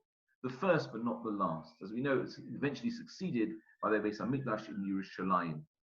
But if you focus just for a moment on Jewish history, you will reckon, a moment that actually represents Jewish spirituality at its lowest ebb and its highest flight, it has to be the moment the temple was destroyed. Can you imagine what it must have been like to live in the times of the destruction of either the first or particularly, I would say, the second temple's destruction? The very existence that was predicated on a relationship with God was symbolized by a closeness of feeling of the Shekhinah. When the first temple was destroyed in the conquest of the Babylonians in 586 BCE, Jews not only lost their land and their sovereignty, but they lost the temple as well. And they could easily have lost hope. And in fact, we read in probably what's one of the most famous psukim in Tehillim, Al Naros Babel, that the Jewish peoples figuratively sat by the waters of the rivers of Babylon and sat as they remembered Sion. how we sang the songs of the God in a strange land, or how we did asking, how can we? And it was very then, at that lowest ebb, that the answers started to take shape. That's very much why the Tisha B'Av, where we mourn the destruction of the temples and all the terrible things that happened in Jewish history on the 9th of Av. In fact, it's called a moed, it's called a festive day. Why? Because we know that at the darkest moment, that's when the seeds of redemption are being born. So although the temple no longer stood, its memory remained, and we keep that memory alive to this day. And we've sought a way of finding a new way to have a relationship with God.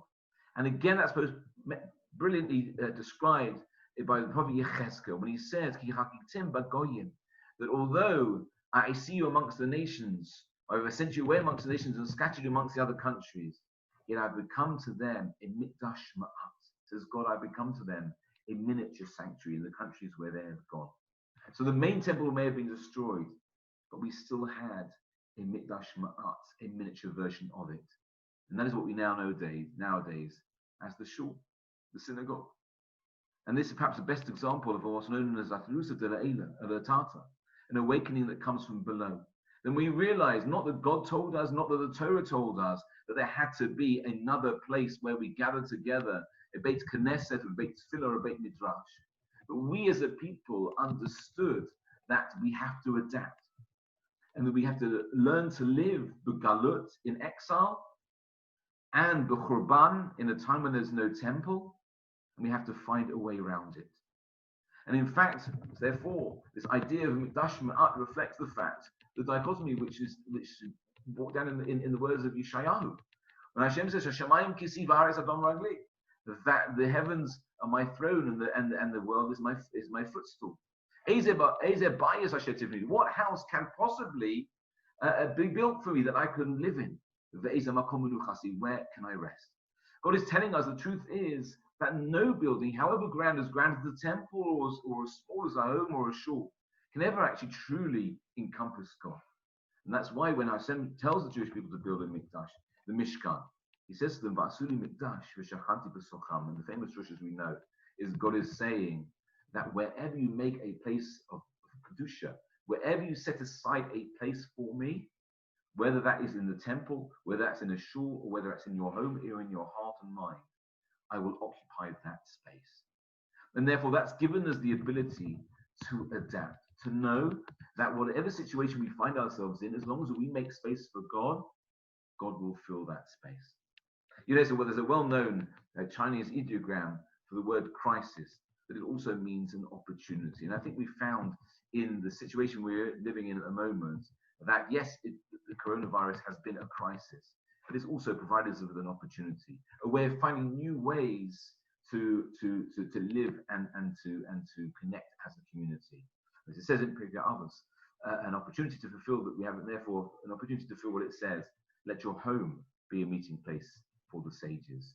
You know, perhaps more than ever, we've had shiurim online into people's homes that have allowed us to connect in ways we haven't done before. So that's the first thing. Adapt, and just final word on that. Where do we learn that from? The very first patriarch of the Jewish people, Avraham Avinu. When Hashem says to Abraham, "Lech lecha me'artzecha me'arodzecha me'beis avicha," go from your home, from your birthplace, from your father's house, to a place I will show you. Abraham realized that he would have to adapt, and he did that many, many times throughout his life. And we say, that the actions of our ancestors are a sign for us, his people. Therefore, we have to learn, just as Abraham learned to adapt, so we will have to learn to adapt. Okay, in 3 minutes, I'm going to go on to the next two. The next one is B, for belong. We've realized in this situation, people have felt a real need to belong, whereas they haven't necessarily had to think about it previous to this. There's been a sense that people really want to feel that they belong to something bigger than themselves, beyond the four walls of their home. And it brings to mind a Mishnah in Pirkei Avos that we've been learning throughout this period of lockdown. And the Mishnah says there are 4 different types of people. And one of those types of people is a person who says, "Shli, shli, v'shalacha shalach." What is mine, and what's yours is yours. Now, there's a bit of difference of opinion in the Mishnah about what type of person that is. Some say that's a That's a midos beinonis. That's an average type of person who says, you know what, I'll take care of myself and you take care of yourself. That's one way of looking at things. Others say, no, that's a midos Sodom. That is the characteristic of the people who lived in Sodom, who we know were Rishonim, Gemorim, they were purely evil. Now, taking that aspect of it, what is so wrong with saying, well, I'll take care of myself and you'll take care of you?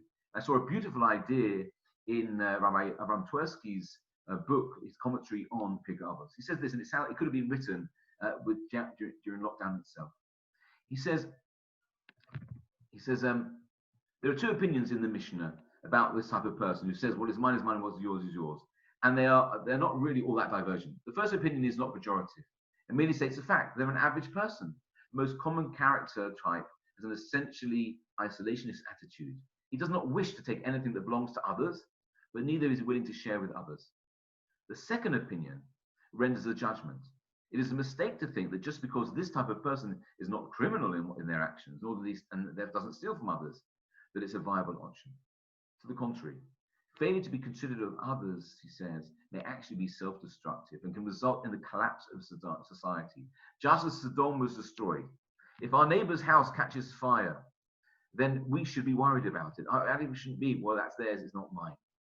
No person is an island, he says, nor is any nation an island. Disease that threatens the entire world often begins in some obscure location. And we've discovered that economy is a global issue. And that when the economy of other countries fail, our own suffers as well. And the sooner we realize our own interdependence, the sooner we will discard our isolationist attitude, not out of altruism, but simply for self-survival. So the Mishnah states the regrettable fact that most people fail to recognize the true reality of interdependence. They think they can be secure within their own boundaries. This is an illusion. And the aphorism attributed to Benjamin Franklin is valid. We either hang together or we will hang separately. So the second thing we have to understand is that sense of belonging, and that beautiful story of Rabbi Shimon Bar Yochai and the story of the man in the boat we don't have to talk about, we all know about. And the third aspect of what we've learned from lockdown is the C.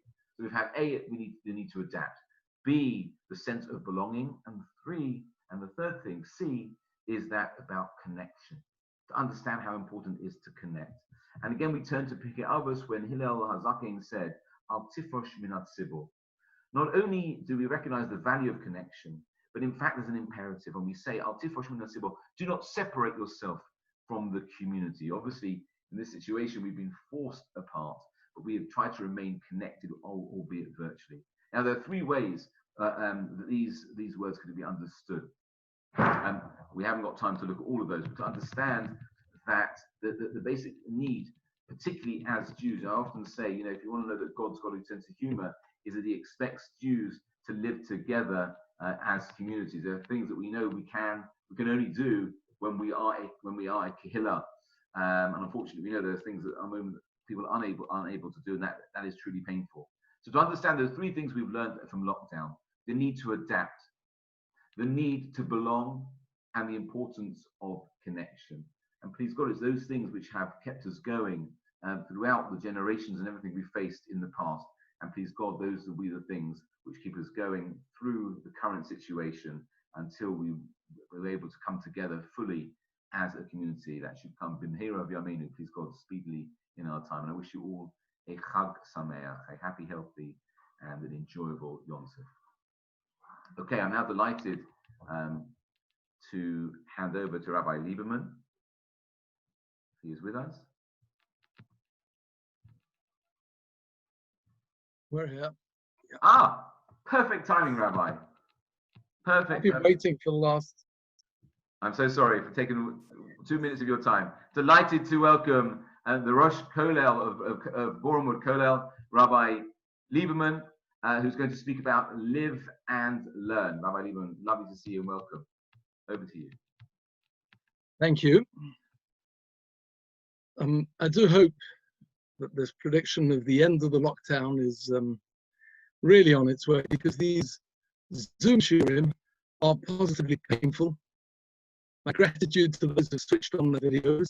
At least I know I'm not talking to a wall. But we're getting used to it, but if I'm a little uneasy or a little hesitant, it's because I can't see you.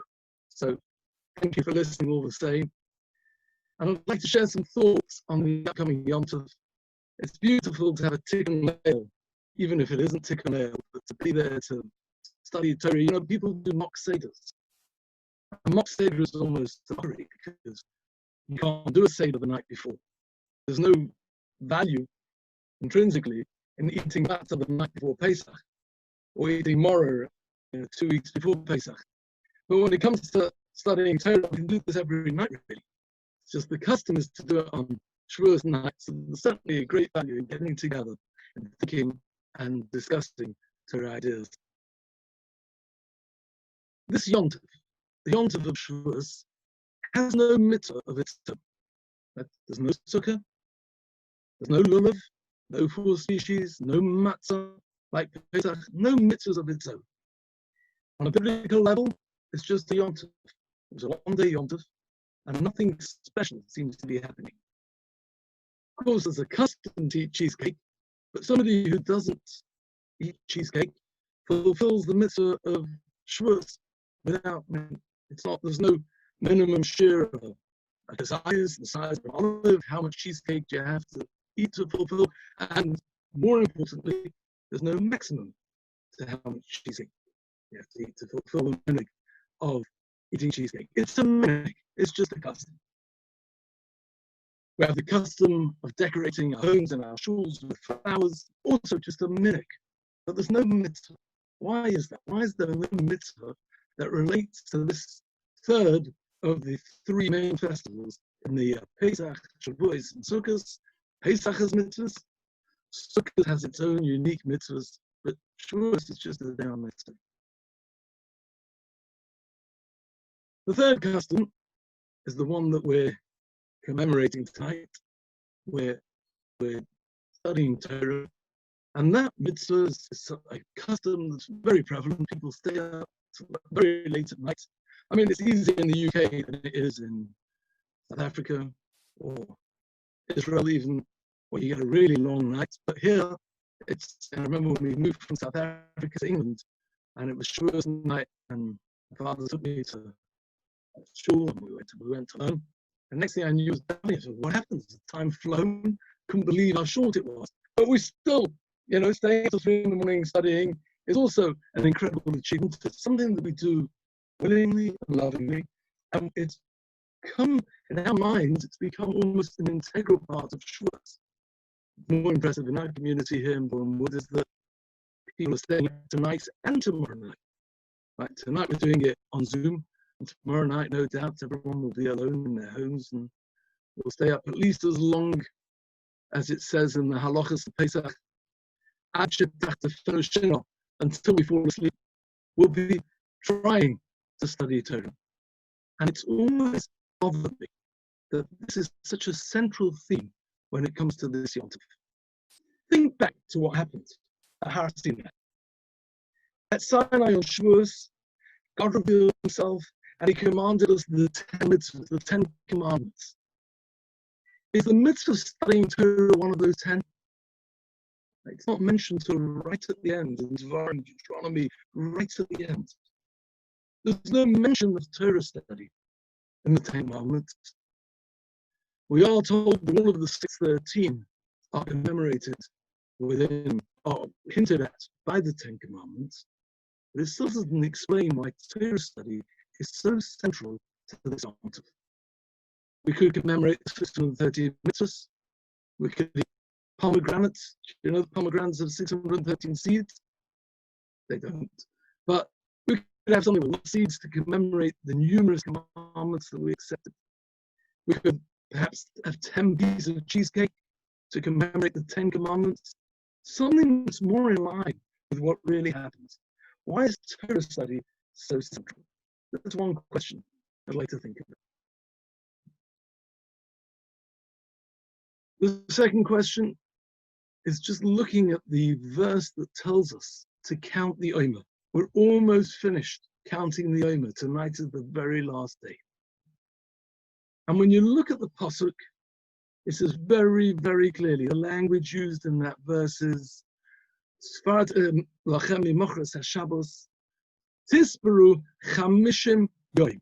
you should count for 50 days. Quite clear. Count 50 days. We don't count for 50 days. We only count 49. And the source for that is longer than we have time for tonight. But if God wants us to count for 50 days, he should say 50. If he means 49, why is he saying 50? Why does the pasuk say Tisperu Chamishim Yoim, count 50, and really what we mean is 49? So what's the significance of Torah study? Why is it that Shavuot has no real mitzvah? And what does the Torah mean when it tells us to count 50 days if we're really only counting 49? The Gemara in Shabbos tells a story of a famous Talmudic scholar called Rava. And Rava was once engrossed in his learning, and he was sitting outside on a rock, and he was sitting there and sitting on his hands to help him concentrate. And you know, most people, when they study Gemara, they tend to do the shackle thing. They go like this, shackle, shackle. It's worse on Zoom than it is in life. Right? You see the guy come in and out and shackle, shackle, shackle, shackle. And Rava was doing the same. And as he did so and he's studying, of course, he's sitting on his hands, and his hands are rubbing along the stone, along the rock that he's sitting on, and his hands started to bleed. And Rav is so engrossed in his study that he didn't even notice that his hands were bleeding. And just then someone walked past, and he made a comment. And he said, "You people," he said, "you Jews, you are still as hasty as you were way back then. When it came to accepting the Torah, you said, you said we will do before you said we will listen. You were hasty. You jumped into it. You should have asked. 1 second. Does it say that? Who knows what we're going to be expected to do? Who knows what it would be like to keep Shabbos, to keep kosher, not to speak lashon hara about other people. There are challenging mitzvahs, but they didn't ask. You jumped in. You were hasty." And he said to Rava, "You still seem to have the same haste. I see you sitting here, rubbing your hands to the bleeding, and it doesn't bother you." That's the Gemara. And I always wonder, why is that? Why is Rava being challenged for his hastiness? There's something hasty in sitting on your hands until they bleed. Hasty. It seems like he's an absent-minded professor, perhaps, but not hasty. I'd like to suggest an explanation. You know, when it comes to counting the Omer, counting Sfiras Omer, the mitzvah is described in the Torah as follows. You should start counting Mimocharas HaShabbos, the day after Shabbos. Pesach this year, the second day of Pesach, wasn't the day after a Shabbos. And we still started counting the Yom. Because we interpret that pasuk of Mimocharas HaShabbos to mean the day after the first day of Yom Tov. So you have the first day of Pesach, and the next day we start counting towards the Yom Tov of Shavuot. Mimocharas HaShabbos. There was a great controversy about this. Historically, the Sadducees disagreed, and they believed that counting of the Omer should always take place Mimocharas HaShabbos, after Shabbos. The first day of Sfiras Omer was always a Sunday, and consequently, their Yom Tov of Shavuot was always on a Sunday, because Shavuot has no date in the Hebrew calendar. It's exactly 50 days after you start counting. So Pesach would come on a Monday, on a Tuesday, on a Wednesday, before on any day in those times.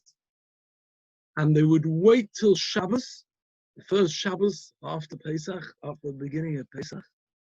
And the day after that, on the Sunday, they would start counting. It became a central point of contention between the Sadducees and the sages. The question is, why is this so central to our belief system? Why is it so important to start counting on the day after Yom Tov, as opposed to counting on the day after Shabbos. And I suspect there's something very fundamental here, something that defines our approach to Judaism, our understanding of Torah, and therefore the value that we give to the investment we make in our religious activity.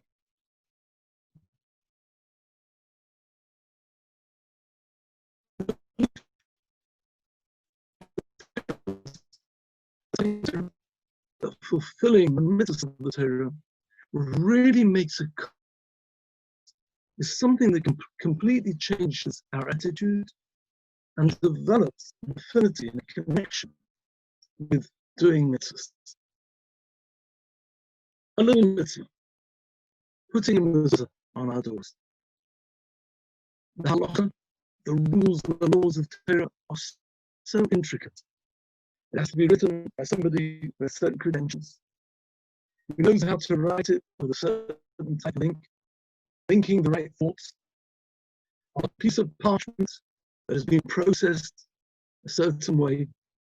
And if it's been done that way, then the mezuzah is kosher. If it doesn't, then the mezuzah is no good. It can be almost kosher. It can have most of the letters. It can have all the letters, but one of the letters is cracked. And because that one letter is cracked, halachically, that mezuzah has no power, has no effect. Can you sense when you put your hand on the mezuzah whether the mezuzah is kosher or not? I don't know anybody who can. It's a recognition of something spiritual that we don't really understand. The power of a mezuzah is something that is there if we follow the instructions. If we don't, it isn't a mezuzah. And the same is true for Torah. And the same applies to a Sefer Torah. The same is true of all the mitzvahs that we do. The great value that the Torah gives to honoring our parents, looking after parents, handing a glass of water to anybody who needs it is a mitzvah. Handing it to a parent is a much greater mitzvah. But we don't necessarily feel that. We don't get a spiritual zap when we bench after we've eaten. And we bench correctly, we pronounce the words. We don't sense anything. We're told right through the Torah that fulfilling these commandments gives us a connection, a spiritual connection to our souls and to the creator of the world. Isn't that challenging? Mitzvahs that we understand, the mishpatim, giving charity, sharing and caring, loving each other as we love ourselves. These are mitzvahs that are much easier for us to fulfill. The negative commandments that tell us not to take revenge, not to bear a grudge, not to be unkind to somebody who's in a situation that makes them vulnerable, those are weak in society. Those mitzvahs are relatively easy. They're nishma mitzvahs. They're mitzvahs that all of us naturally appreciate and understand. But the chukim, the statutes, those commands that don't really make a difference in our world, in our experience. The prohibition against wearing shatnez, mixture between linen and wool, doesn't feel different. It's just as comfortable as any other jacket. But we're told by the Torah that it makes a difference. The only way to understand those mitzvahs is to recognize that there's something divine, there's something beyond, there's something greater than our experience in this world. It's the belief in the power of mitzvah that Nasri for Nishma represents. And what that says to us is that if we're to connect to the life of Torah, we're going to have to go beyond the experience of just day-to-day life, the way that we know it physically and practically in this world. You're one of the most stunning statements, something we say every morning after the blessings on the Torah. We say Eilu Devarim, and we talk about various mitzvahs, and amongst those mitzvahs, there's a list that is impressive.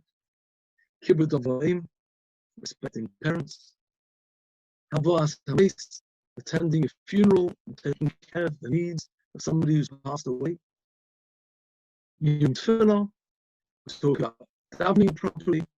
Hachnos Kala, looking after the needs of a couple that have to get married. Tzedakah and Chesed, kindness, are all mentioned in that Mishnah. And the Mishnah ends with Talmud Torah Keneged Kulam. Studying Torah is greater than all of them. Doesn't that seem a bit bizarre?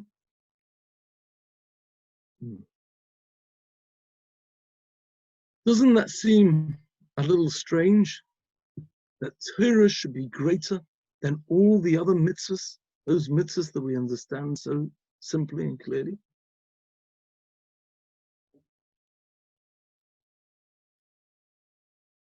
I suspect that when we study Torah, we're tuning into a mindset that is different than our own. We're linking with a philosophy, with an understanding of what the value of mitzvahs are. It takes us out of our simplistic vision of what good and perhaps evil really are. It challenges us to rethink what religion is meant to be about.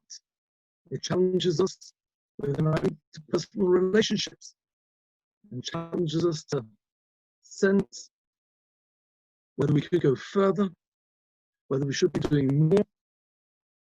All these things happen when a person engages with study, with thinking, analyzing religious practice. It's a chance to learn details of mitzvahs that we never knew existed, or appreciate mitzvahs that we've been doing for years, but now we do with greater depth and meaning. Torah study is something that brings to us the inner meaning of everything else that we do. It's almost like turning up the volume, turning up the power, increasing the electricity from 12 volts to 24 volts to 240 volts. It means running the whole system on a new operating system. And as powerful as the computer will be, it'll never be more powerful than its operating system. The Torah is the operating system. The study of Torah increases and develops our relationship with all the other mitzvahs that we have.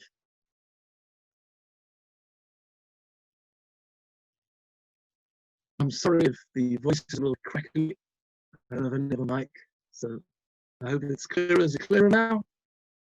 If not, if you're on video, great. Studying Torah is not another one of the mitzvahs. Studying Torah takes us beyond. The Maharal famously tells us that everything physical is measured by the number 7 days a week, and various natural phenomena that run in sevens. 8, says the Maharal, represents our ability to go beyond this world and tune into something that is beyond the physical, that is supernatural. 8 represents the 8th day of Bris Milah, the covenant that we enter with Hashem to live on a higher plane. That's 8. And that's why at the end of Sukkot, there's an 8th day of Yom Tov. And on the 8th day, what do we do on Shmini Atzeres and Simchas Torah, which is also the Shmini Atzeres?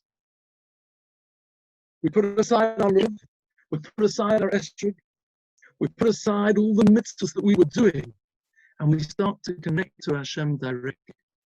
Studying Torah is thinking the way Hashem thinks. He's contemplating something divine. And that's why we have Simchas Torah on the 8th day of Sukkot. We celebrate the dancing with the Torah. Pesach is the 7 days. When is the 8th day of Pesach? Ramban tells us that the 7 weeks accumulate in one massive joint 8, day 50. It's intrinsically something that is beyond us. Because when we're thinking about that which is divine, when you start asking what really happens when a term is right, difficult to explain. It's something that you may experience, but it's very difficult to really fully understand until we delve into it. And when we delve into it, we discover meaning and we realize there's more to it. And it becomes an endless cycle of growth. There's more, and then you realize more questions and discover more answers. And the depth keeps developing. It's always a bit beyond you. You can count to 50. You can reach out to 50. But you can't quite grasp it. The Torah tells us, count to 50. The way we get there is by doing everything we can and then reaching out beyond. Never to stop. Always to go a little further. Always to try that little bit harder. To invest a little more in our intellectual relationship, which is so much to study. Mishnayos, Chumash, Gemara, philosophy, Musk, character development. You can study Kabbalistic works, study Tanya, whatever it is that you're studying. But we have to get involved. This is the Untitled Chapter. We stay up through the night because we're going beyond, we're pushing boundaries. Study is the experience of going beyond where we are today. And there are those who want us to limit experiences.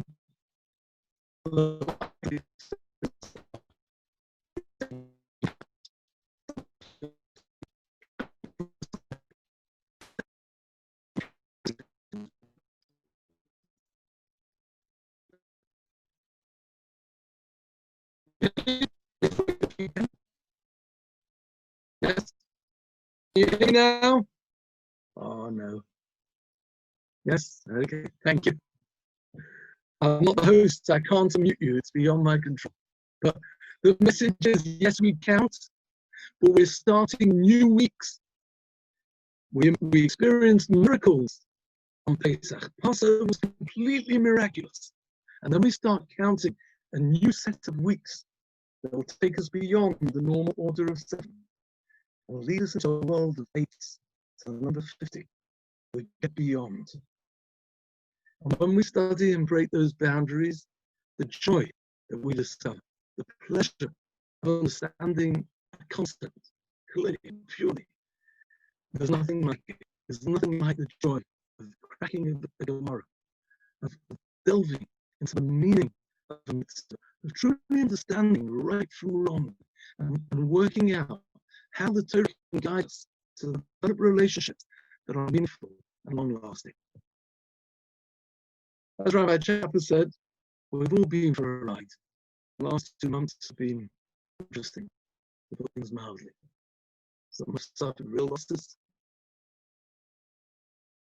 Of those who aren't here with us anymore, families who are going to have a difficult Yom Tov. And for all of us, it wasn't easy. But we can grow. And challenges are given to us to help us grow. Stop and take those messages, to think about what Torah really is, to see what it's like to daven on our own when we're just with ourselves and Hashem. Let that experience flow through us, to sense what can be achieved at home when we really invest in the relationships with our families. It's a remarkable opportunity. It's difficult not to be in shul on Shavuot. The challenge to learn on one's own on Shavuot night. It's a chance for all of us to delve deeper into ourselves and to start moving further in developing an intellectual, deeper, meaningful relationship with Hashem that hopefully will carry us further and bring us back into our shuls as strengthened individuals who together can build a powerful and meaningful Jewish community. Wish you all a really good Yom Tov, health, happiness, and we should very soon get back to the Beis Hamikdash, Leil, to go up together towards Yerushalayim. Amen. B'mehera v'yameinu. Good Yom Tov. Amen. Amen. Shkoyach, Rabbi Lieberman. Can you hear me? Sure. Thank you so much for joining us. I know you've had a very, very busy evening doing Is Torah in different places. Sure, you were really delighted you could join us, and thank you for that, as ever, inspiring share. Wish you a good John's of Chag Sameach as well. And look forward to when the Torah will be back in Bournemouth fully and properly. Okay, we continue. Thank you again, Rabbi Lieberman. And we continue with Rabbi Goldgrab. Delighted to welcome Rabbi Goldgrab. Rabbi, are you there? Yeah, I'm here. Hi, Rabbi. Hi, lovely to see you. Hey, how are you? Have you finished delivering potted plants? We still have some tomorrow. I felt like a florist today, schlepping plants around everywhere I go and flowers. Fantastic. What a lovely, lovely thing to do. Wonderful, wonderful. Lovely. So, Rabbi, we're delighted you're here with us, and you probably got the most intriguing title of the evening. You chose it, and I'll share it with everyone. It's what Elon Musk taught us about giving the Torah. We are really waiting to hear what that's all about. So, Rabbi, it's over to you. Thank you, Rabbi Chapper. Thank you, Rabbi Lieberman. I know. I don't know if they have it here in England, but I know in America they have the night show, and they have the late night show, and then they have the late night show. So I guess you consider my slot the late night show. But just a short thought I wanted to share with everyone. We all know about Har Sinai, right? From a few thousand years ago, we all got together as a nation. We came to the foot of a mountain, and we heard from God the first two commandments, and then through Moshe the rest of the commandments. God spoke to us. We heard that, in whatever sense that means. And at that time, for the first time ever, we were actually brought together as a nation, one nation under God. Now, what does that have to do with Elon Musk? So just to give you a quick rundown of who Elon Musk is, if you're not familiar with him. So Elon Musk is the creator, I think originally Canadian. He's the creator of Tesla, the Tesla car. He also created SpaceX, which, by the way, right now is 9:30 in England. In America, in Florida, they are waiting till 9:33 our time, which is another 3 minutes, for the SpaceX rocket ship, which is called the Crew Dragon capsule, to take off, which is the first time apparently in 9 years that America has attempted to. It's been postponed. Actually, now it's been postponed. Okay. Yeah, they were waiting on the weather. I was watching it live, but apparently I see now a message it's been postponed. Okay, unfortunately, we'll have to miss it because it's on Shabbos. Thank you, Damien. But what they were going to do is that was Elon Musk is behind that. And I was listening into an interview recently that someone had with Elon Musk, and they were talking about kind of the different inventions that he got involved with. One invention he's been developing, and it's still developing, and it's very, very early stages, is something called Neuralink. Neuralink. So basically, as he describes it himself, it's taking some type of chip, some type of computer chip that he developed, and basically creating some type of hole in a person's head, and replacing a small piece of the skull with this computer chip. Now, this computer chip is not any standard computer chip. It has different kind of wires, very small wires coming out of it that stimulate that can stimulate the brain, different parts of the brain, by using electrical currents. Now, people that are quadriplegic, or people who are disabled in other ways, people who can't move certain limbs, or have certain brain dysfunction, or it doesn't work in whatever disability it might be. What Elon Musk is trying to do is he's trying to take this chip and use the electrical currents from the Neuralink to stimulate those parts of the brain and get people's legs moving, maybe weren't able to walk before, get people maybe who had certain brain injuries to be able to have those parts of the brain work again. And it's an amazing thing that he's putting work into, and it's kind of in the really early stage, and we'll see where it goes. But at one point during the interview, and this is what I want to focus on, he's talking to the person interviewing him, and the guy says to him, well, what does Neuralink look like at a later stage, right? Now, at the first stage, it looks like helping fix brain damage. But at a later stage, what can you do with it? How far can you go with this chip in a human being's brain? And they talked about it. And what Elon Musk basically ended up saying was, in 15, 20 years, we could see this as not just a small chip, but as literally taking off the top of, let's say, a human's head and putting in all different types of transmitters to be able to stimulate parts of the brain. Now, most of us don't like thinking that that's going to actually happen, and it might not be the greatest thing. But what he said was, by doing that, he might even be able to create a universal language between human beings where we won't have to speak anymore. We won't have to talk. We won't have to use words. We won't have to use our mouths anymore. Just by being able to connect the different chips in different people's brains, they'll be able to stimulate different parts of the brain and create this universal language. It's kind of sounds like something telepathic, but it's not. We're working through computers, just working through technology, and we wouldn't have to use speech anymore.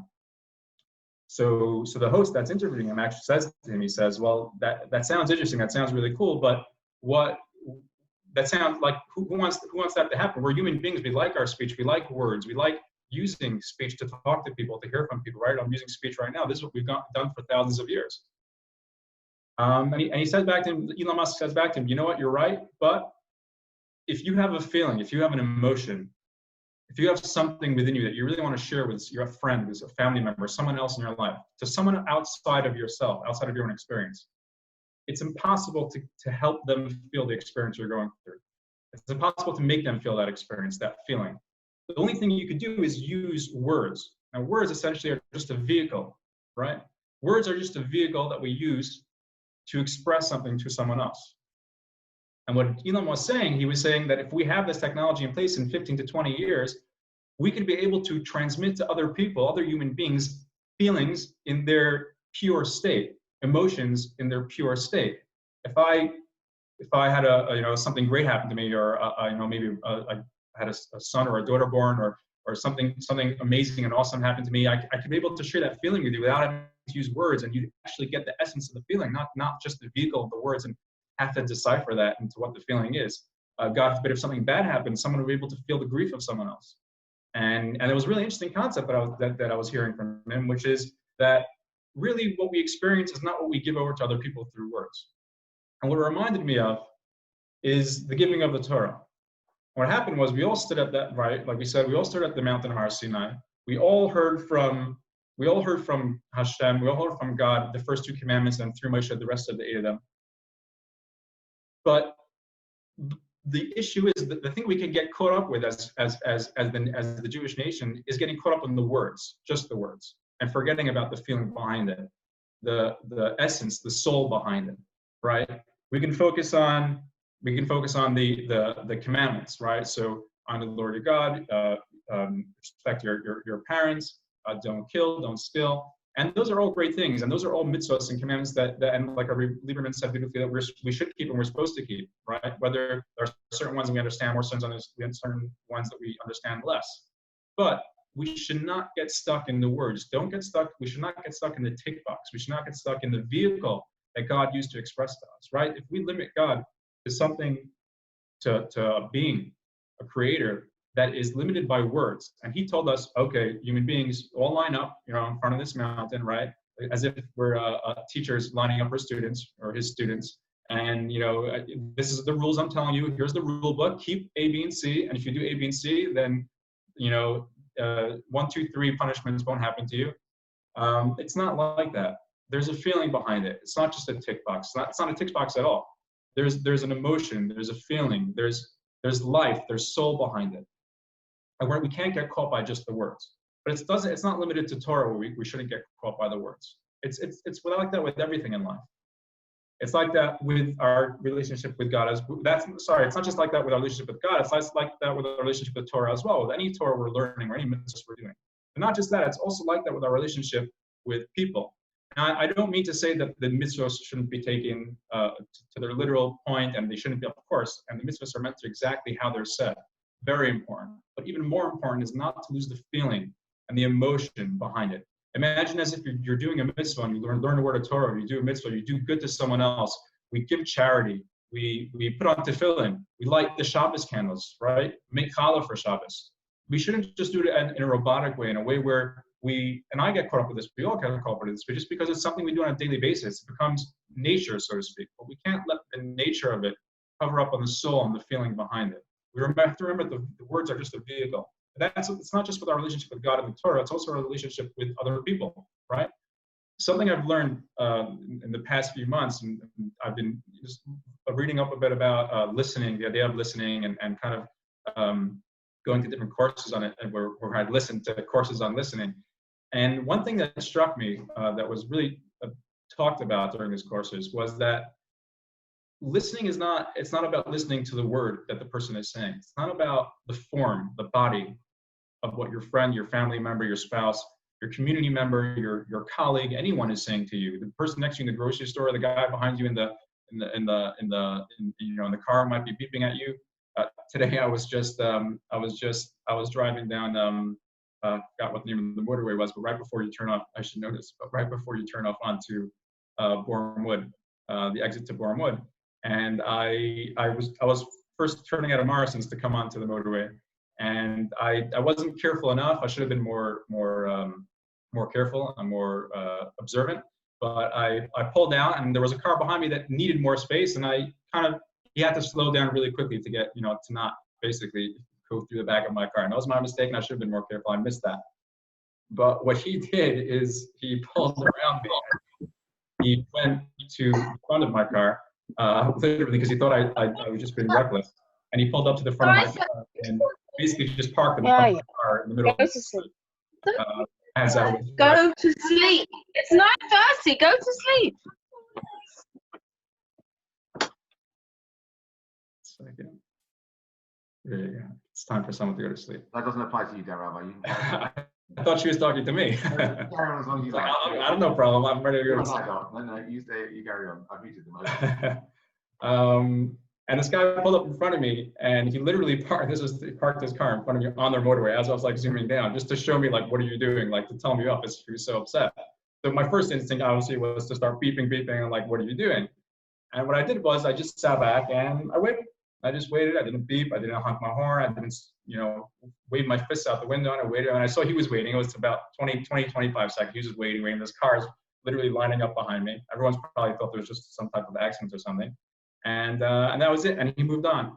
Now, if I got caught up in his, well, he didn't use words, but in the form, in the body, and the externals of what he was doing, I would have got really upset. What are you doing? You're stopping in front of my car. I wasn't purposely being reckless. It was just a mistake. And I would have started, me, I'm from New York. I'm a bit of we like using the horn in New York, but I could have done that. And what I did was I said, what's he feeling? He's upset because he was driving down the highway. All of a sudden, someone, pulls in front of him, slows down, almost causes an accident, and it gets him upset. And I get that. And you know what? He's right. I should have been more careful, and I got that. And I connected to more of his feeling rather than the form or the externals of what he was showing.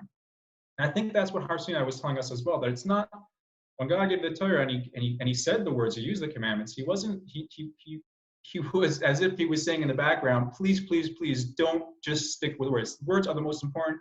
Commandments are important, 100%. That's exactly what I'm giving to you. But don't forget about the feeling. Don't forget about the emotions. Don't forget about the love and what that person is trying to say. And that's what your fellow person is trying to say to you. Don't listen to their words. Listen to what they're feeling of what they're trying to tell you. And that's something I learned from listening. And that's where relationships, again, with God, with the Torah, and with other people. Just to end off with a short story, and I love saying this story. And if you've heard this story from me before, please forgive me. I apologize. But there was once a great rabbi by the name of the Baal Shem Tov, who actually started the Hasidic movement in the 1700s or late 1600s. And there was one point he was very into simplicity, into engaging the simple farmer and finding the love and the spirituality behind the farm, behind the simple people. He didn't focus on the big scholars and the huge Talmidei Chachamim and the people who knew the Torah backwards and forwards. He thought that the Judaism kind of forgot about the regular people, and there was a lot that the regular people had to give. And there's a story that goes that he was praying in his shul once, and he had a shul. And he had a congregant that came in, a simple farmer that came in, didn't really know how to read the siddur or read Hebrew or anything. And he opened the siddur, and he started fumbling around, looking around. And the Baal Shem Tov, his name is Rabbi Yisrael Baal Shem Tov. Baal Shem Tov really means the owner of a good name. That's what they called him. But the Baal Shem Tov went and approached him and said, "What's going on?" And the guy said, well, Rabbi, I'd love to pray and I'd love to be involved with the shul prayers, but I just don't know how to read. I don't know how to read Hebrew. I don't know the order of the prayers. So what the rabbi did is he helped him with translating the words, and the main issue the guy had was he didn't know the order of the prayers. So what the Baal Shem Tov did was he took markers, bookmarks, and put it throughout the siddur, so the man knows this is what we start with, this is what we continue with, this is what we end off with. The man was so happy. That was it. Fine. He was so thanked the Baal Shem Tov profusely, and that was it. The prayers were over. The Baal Shem Tov left the room, left the shul. And as he was leaving, this man, the simple man, was so happy. He started dancing in joy. Now I know how to pray to God. Now I know how to connect to God in a way that I didn't know before. And in his joy, he was jumping up and down. He drops his siddur, and lo and behold, all of his bookmarks fly out all over the place. And he's grabbing them from the air, trying to grab them from the floor, trying to remember where they were in the siddur. But alas, there was no hope, and he couldn't find where they would go. So he dashes out the door. He starts chasing after the Baal Shem Tov, looking for him. Where did he go? Where did he go? Maybe he can help me put them back in. He chases. He sees far in the distance. He sees the Baal Shem Tov kind of already on his way, going back somewhere. And he chases after him, chases, and then he comes to like a brook, like a kind of a small river, a little stream of water that you're not able to get across just by walking across. You need kind of like a plank or a bridge or something. And he comes to it, and he sees from a distance the Baal Shem Tov takes out some type of handkerchief or something. And I don't know, and don't ask me how he did this, but through some Kabbalistic way, this is how the story goes. He puts down his handkerchief and somehow uses it as like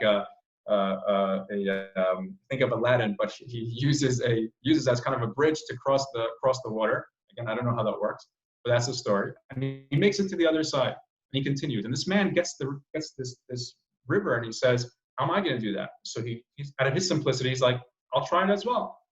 Faith in God, simple faith. So he whips out his handkerchief, he throws it across, and lo and behold, he could also make it across. He walks straight over the water, just walking on his handkerchief, good to go. Finally, he catches up to the Baal Shem Tov, grabs onto the coat of the Baal Shem Tov and says, "Stop right there. I know you helped me out. I thank you, but I was dancing in joy. Bookmarks flew everywhere. I don't know what to do now. They're all over the place. How am I going to know how to pray? What am I going to do? I'm back. I'm going to be able to press now. I'm back to where I started." The Baal Shem Tov says, wait. Stop for a second. Were you follow me the whole time? And this simple farmer says, "Yeah, I was." The Baal Shem Tov says, "But yet I just crossed over that brook of water, and how did you? I know how I did it, right? But how did you do it?" So the man says, "What do you mean? I saw what you did. I saw you took out your handkerchief, you threw it on the floor, it helped you go across. You made it across, and that was it. And that's what I did, and I made it across." So the Baal Shem Tov looks at him and he says, "You know what? Don't change the way you're praying. Leave the bookmarks out. Continue what you're doing. You're doing a perfect job. You're connected. Don't worry." I love that story because the Baal Shem Tov was showing him that it's not about the words. The words are important. The words are beautiful, but you remember that they're signposts. They're just pointing you where to go. They're vehicles to take you from point A to point B. But if you stay in the vehicle when you get to point B and you just sit there all day, right? You'll become a car potato, like a couch potato. You're not going anywhere. You have to get out of the vehicle. You have to realize what the vehicle is bringing you to. Where is it signposting you to? And with all of us, with our lives, hopefully we can look in ourselves a bit this Shavuot and see that, yeah, it's not about the externals of God, the externals of Torah, the externals of our fellow person. It's about the feeling. It's about the emotion. It's about the meaning and the soul behind it. Let's not sit in the vehicle. Let's get out of the vehicle and experience the world. Everyone have a beautiful, beautiful Shavuot, and stay safe, and keep sane and keep happy. Have a beautiful Shavuot, everyone. Rabbi, thank you so much. Thank you for sharing those beautiful ideas with us. And sorry, there's my children need to go to bed now. But thank you so much. And Pleasure. Chag Sameach to you and a good Yom Tov. Thank you so much for joining our program as well. Really, really pleased to share your ideas. My pleasure. Thank you, everyone, for joining in. Thank you so much. Okay, there's going to be a little bit of a break now. People to grab a coffee or something stronger, whatever they like, until we come back at 10 o'clock for the DCM Tikkun after party. If you're old enough, you can stay up for that. If you're young enough, you're going to stay up for that as well. There's going to be sorry, some moth just attacked me there. There's going to be a cocktail making demonstration with Yitzhak Grant, then followed by a shir by Rabbi Joe Wolfson. Rabbi Finn, have I forgotten anything? Make sure you, if you want to keep learning, post the Shavuot booklet that Rabbi Chapper mentioned before has gone out. There's shiurim by myself, by Rabbi Chapper, by